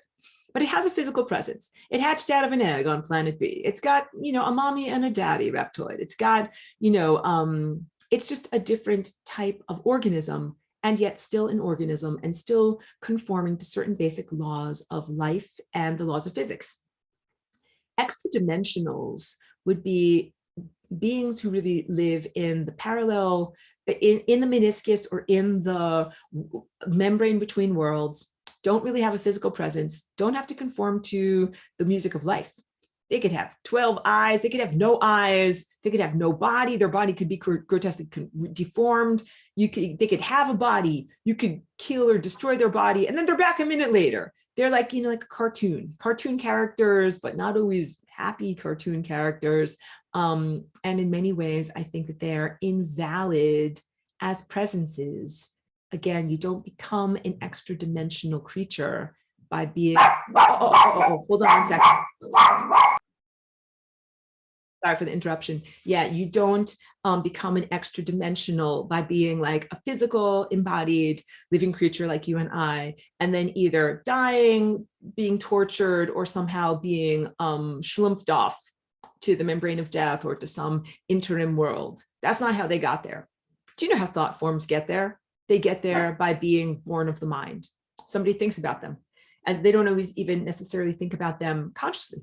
They could be unconscious thought forms that are the end result of unprocessed emotions and challenges that people have that they're not even necessarily fully in control of. I was thinking about this too. I didn't want to open too much of a can of worms by saying this, but here's an example of a thought form. Please hold this example quite loosely. I knew someone who was very strict in their diet, and they didn't eat a lot of things. They pretty much just only ate fruit and sometimes some grains. I am like a meat eater, and I could tell in talking with them that they had a lot of agitation and animosity, a lot of judgment of my diet, but they weren't in ownership of their judgment. And so there was an externalized presence that would always come between us. That was like an extra dimensional embodied thought form. That was their thought child. That was always attacking me. That was always trying to make me feel bad because I wasn't eating the right things according to them. But the person didn't take ownership of their own feelings. So I'm trying to say it was an indirect way. They created this thought child as an indirect way of sending energy towards me instead of directly in presence, speaking to me about their feelings for what, comparing my diet to their diet. And there was a lot of condescension and inappropriateness, I feel, in lack of love in all of that. So sometimes people don't know that they're even doing this. I don't think that he sat up at night and said, let me imagine a negative thought form and send it to Aurora. Not at all. I think that he had unprocessed emotions and desires and anger they were unable to directly relate and communicate to me, and that it took on a life of its own and kind of ran around talking to me and attacking me and doing stuff to me, trying to make me feel bad for eating my chicken sandwich. And that's how some thought forms are formed. But sometimes they're formed intentionally, and sometimes they're formed not by alive people. You got it? So sometimes alive people have thought forms that are false astral, quote unquote, children, offspring, or progeny might be a better word for it, that are sustained by our thoughts, and sometimes not, because there are some AIs and total fabrications that create these demonic, non-alive thought form entities. So even if you own your own SHIT, it doesn't mean that the entire astral would be cleared. The false conceptions of the judgmental Jesus is something that a lot of people support and give their emotional energy to. That is a sustenance of a thought form pattern that is not a thought form pattern that was an alive being. So some beings are alive beings. They get born and they have diapers, and then they grow through adolescence, and then they become an adult. And that's like being alive. But these thought form entities that are astral entities are not like that. They are born fully in adulthood. So there's not like of the false astral Jesus, there's not like little baby false astral Jesus toddling along in his diapers and going like, no, that's not the way that is created. It is created as an icon that people look at and imbue with a certain amount of emotional energy that gives it a presence in that world of emotional energy, but then also it doesn't have a continued presence unless it is sustained by our emotional energy. So in that sense, revoking consent and revoking energy from those thought forms that are unhealthy and do not add to the world is a positive thing. And that's why I'm very clear when I wear this symbol, what I am affiliated with, when I go to a building and worship with other people, what I'm giving my energy to. This is deep, because if you pray to Jesus Christ, there is a satanic religion that is very, very happy to yoink your energy. Be like, oh, thank you very much. I'll yoink your energy. Like you're trying to pray to the true Christ, and it will say, I am the false astral Jesus. I'm going to yoink your energy because it's kind of like an imposter. So it is absolutely essential in prayers to make certain that your energy is safeguarded and goes to that which you truly wish to be affiliated with. I think my whole entire audience here is divinely affiliated, and that I don't have any Satanists or inverted worshipers that are here. And I don't justify it, but the inverted worshipers often try to say, blah, blah, blah, from my perspective. I'm necessary and didactic. I'm helping you to be Christ by being the antithesis that you have to then become strong and work around. And that is not truthful in any way. So just please know that deeply, that it is not necessary to have Antichrist in order for you to attain Christ. In the Hindu religion, there is not a presence known as the anti-Krishna. And it's one reason why I really gravitate to many of the teachings about Lord Krishna. I think that it is a very beautiful deity and special consciousness presence that, again, has no shadow. It is a different culture, different cultural filter, and a different way of looking at the world. I've told you many times, when you get to this level of attainment, that is when you are most vulnerable to the sense of ego pitfalls. Then when you get to this up here, and twin flame justifications aside, the really miraculous thing that's happening in the partnership between your pineal gland and your crown, which is your violet chakra, the really amazing thing that is happening is, just putting things down over here, there is a sense that is even finer than your insight. I'll end on this because it's been a long rant for everyone. Thank you. You've been very strong through my rant, everyone. This is an aperture through which you perceive light, but it is not the only guiding principle in your life. This is the other guiding principle. That's what I try to talk about in my notes, but it gets very fraught with the sense of males and females and partnership and marriage and specialness and all these different things. But when it really comes down to it, there is even something above Christ. Like, who tells Jesus Christ what to do? And the answer is the crown. The crown tells the Christ what to do. And the Christ doesn't backtalk. It doesn't say, hey, you woman, get in your place. Listen to me. I'm the Christ. Tell me what to do. It's not like that at all. Like, the heart doesn't fight with the lungs and say, like, stop breathing in that way. I'm busy pumping over here. They work together. And there is a level of perception and divine guidance that is even more accurate than this. And that also really is threatening to the power substrate and the teachings of the Christian church, which says, no, this is the top. This is the top of the hierarchy. Remember I said that earlier? It's not the top of the hierarchy, and it's not a pyramid-shaped hierarchy. It is a lateral hierarchy. So these are very, very, very big things. But think about it now from my perspective as abstract galactic. What happens if somebody blinds your eyesight? Like, you're a galactic Christ. Fantastic. We got a whole big giant floating band of galactic Christs. What if somebody poops in your eyes and you can't effing see anything? What do you do? How do you navigate? Because it's like, wow, like, that's my Christ chakra. I'm supposed to be able to see through time and know where I'm going and know what I'm doing and get all this guidance. And without that, what happens? How do I know where to go and what to do? And the answer is, there is an even higher guidance system that guides you through at all times. Right now, we live in this world that has a substrate of lies. That's the poop in your eyes. It's making it very, very difficult to be able to know what is truthful. Literally. So your pineal gland is an antenna. Your DNA is an antenna. Being surrounded by poop and filth and trash and garbage. It's horrible. I absolutely detest it. I detest that you are surrounded by it.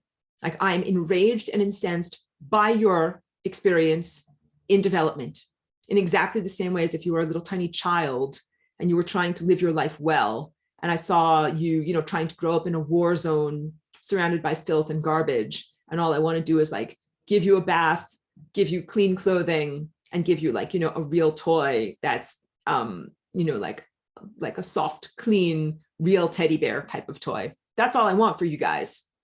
And instead, you're like swimming in a sewer of filth and trash, and you've never even known what it feels like to be clean, and you don't even know what a teddy bear is. All right. I'm enraged for your experience. I know what it's like to ascend, and I know what it's like to have clean clothing and a teddy bear and real parenting. That's literally why I'm here, in order to try to help you guys through this time, because it is so unbelievably wrong. And so I can't even come up with the words. I think you can feel it in my feelings. So saddening and distressing that you are trying to come of age and develop under these circumstances.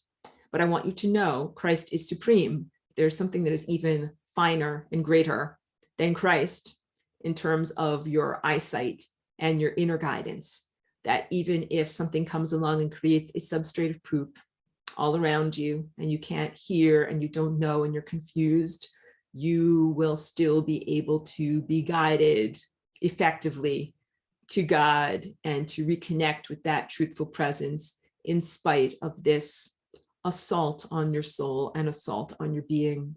Melissa says, top chakra is like the walking stick where the blind Christ learns to use it. I don't know. Is the blind Christ a part of a mythology? I'm not sure if I know that story, but the Christ is definitely supposed to be in partnership with the top chakra up here. The top chakra up here is 100% sensitive and also 100% accurate and also 100% abstract. So it's 1 + 1 = 2. But the real challenge when you're in that world, like I am, of 1 + 1 = 2, but then how does that translate to the regular world where, like, I'm going to the store and buying oranges and coffee?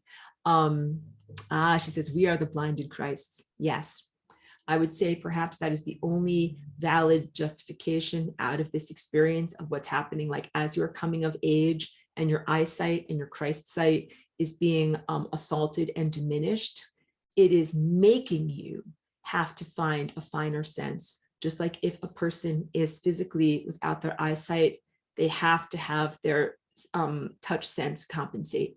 They have to have their ears compensate to be able to guide them through life. There is a higher guide, even than Christ, that will guide you through life, even if they build a 5G sea of lies all around you.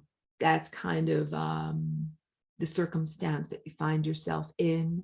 And it's not fair, and it's not right, and it's not done by a sadistic God, but you rise above it anyway. And so that's what happens. And you regain your capacitation and you regain your eyesight.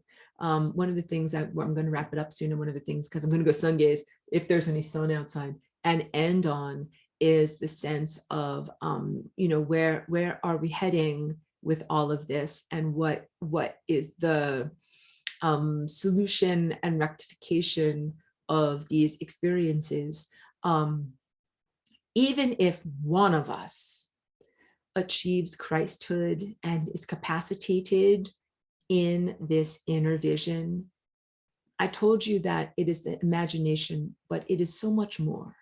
It is the way that you can become empowered against everything that is assaulting us. So there are pathogenic wetwares. You become empowered against that, not just in your own life, but you can become like a psychic surgeon. You could remove all of that crapola wetware from you and from everyone, everywhere. You can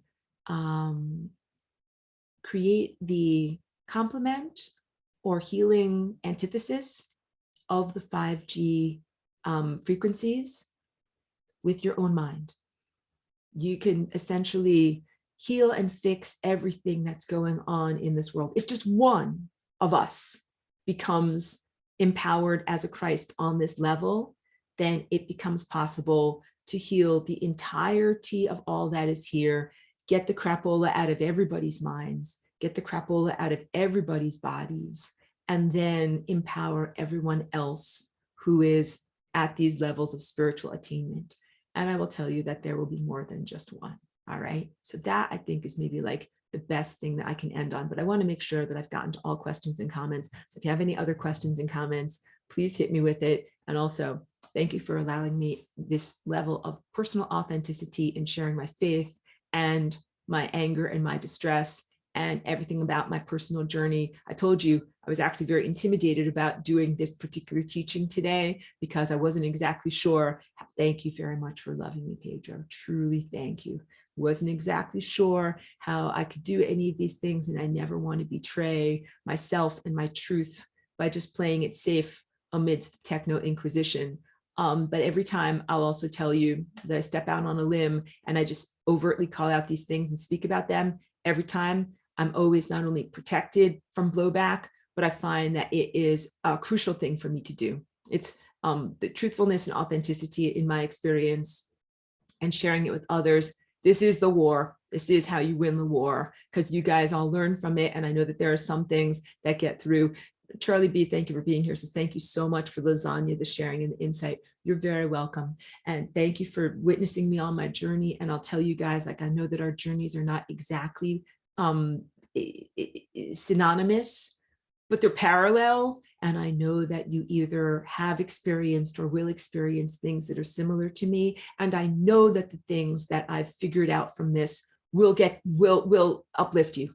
I know that this conversation, it will reverberate back to you, be like, I remember Aurora said that thing. I remember Aurora did that thing. That's why I'm here. It's why I do it. So I've already done this ascension process, and now I'm here ascending under these very unfair conditions, and you're all doing it for the first time under these unfair conditions. And I know that you're going to take the tips of the trade that I've been able to tell you, or like, there's cactus spines over there. Don't fall off a cliff over there. That's dangerous bear over there, and run safely over here. I know that you're able to take all of those signposts and apply it to your own journey. And it's literally why I'm here. So I can't make your arms and legs move or run on your journey, but I can give you the best guidance and information that I have from everything that I've been able to be exposed to, and huge amounts of solidarity and support in what is going on. And like I said, yeah, we will have more than just one activated Christ here. We will have many. Remove the wetware pathogens. That would be just on day one. that will be day one. Then there will be much, much, much more fun stuff happening after that too.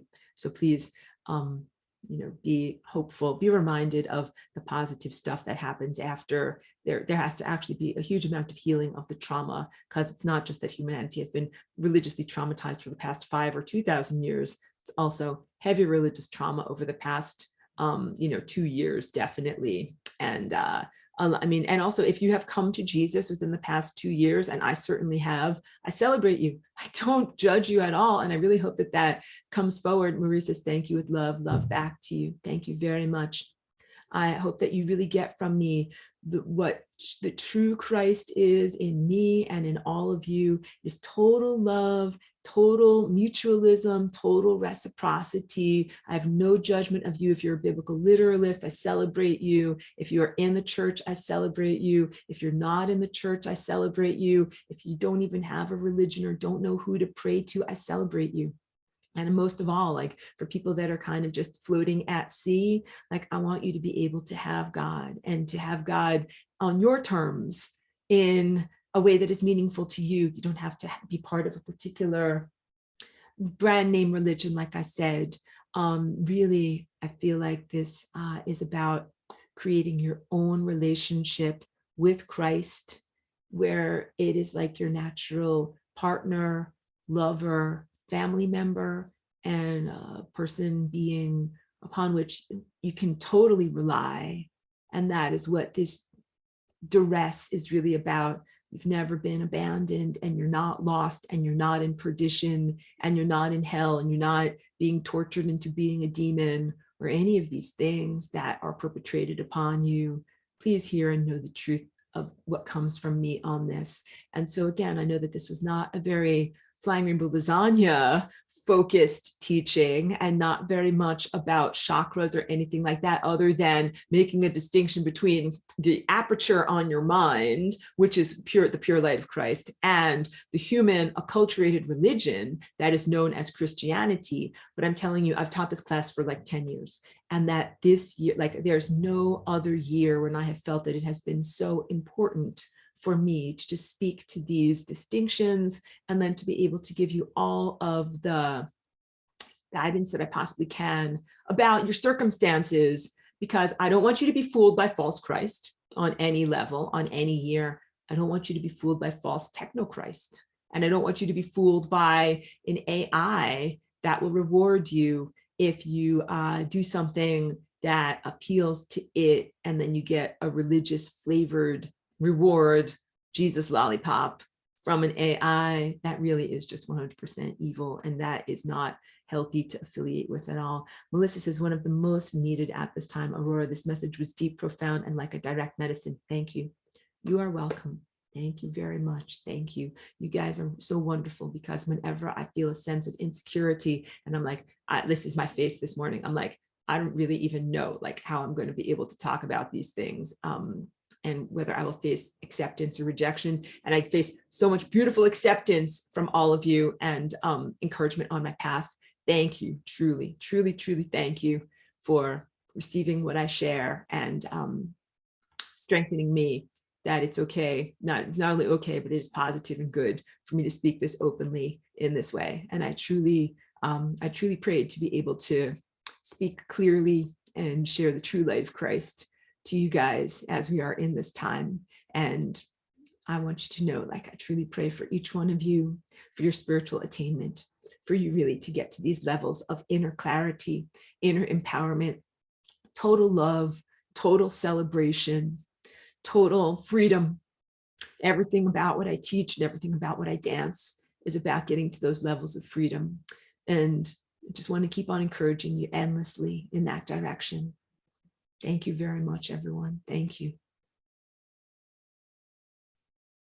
Lucy says, my power has been going in and out, kind of matching energies of now. Lucy, will send you power, both spiritual power and physical power. I'm sure you're having like a storm, like a lightning storm or something like that. And thank you for being here. And thank you. I know Trish has spotty power going in and out as well, but that is part of what she's got a light. It's part of what's going on in her country. These are good analogies for what we all face, truly.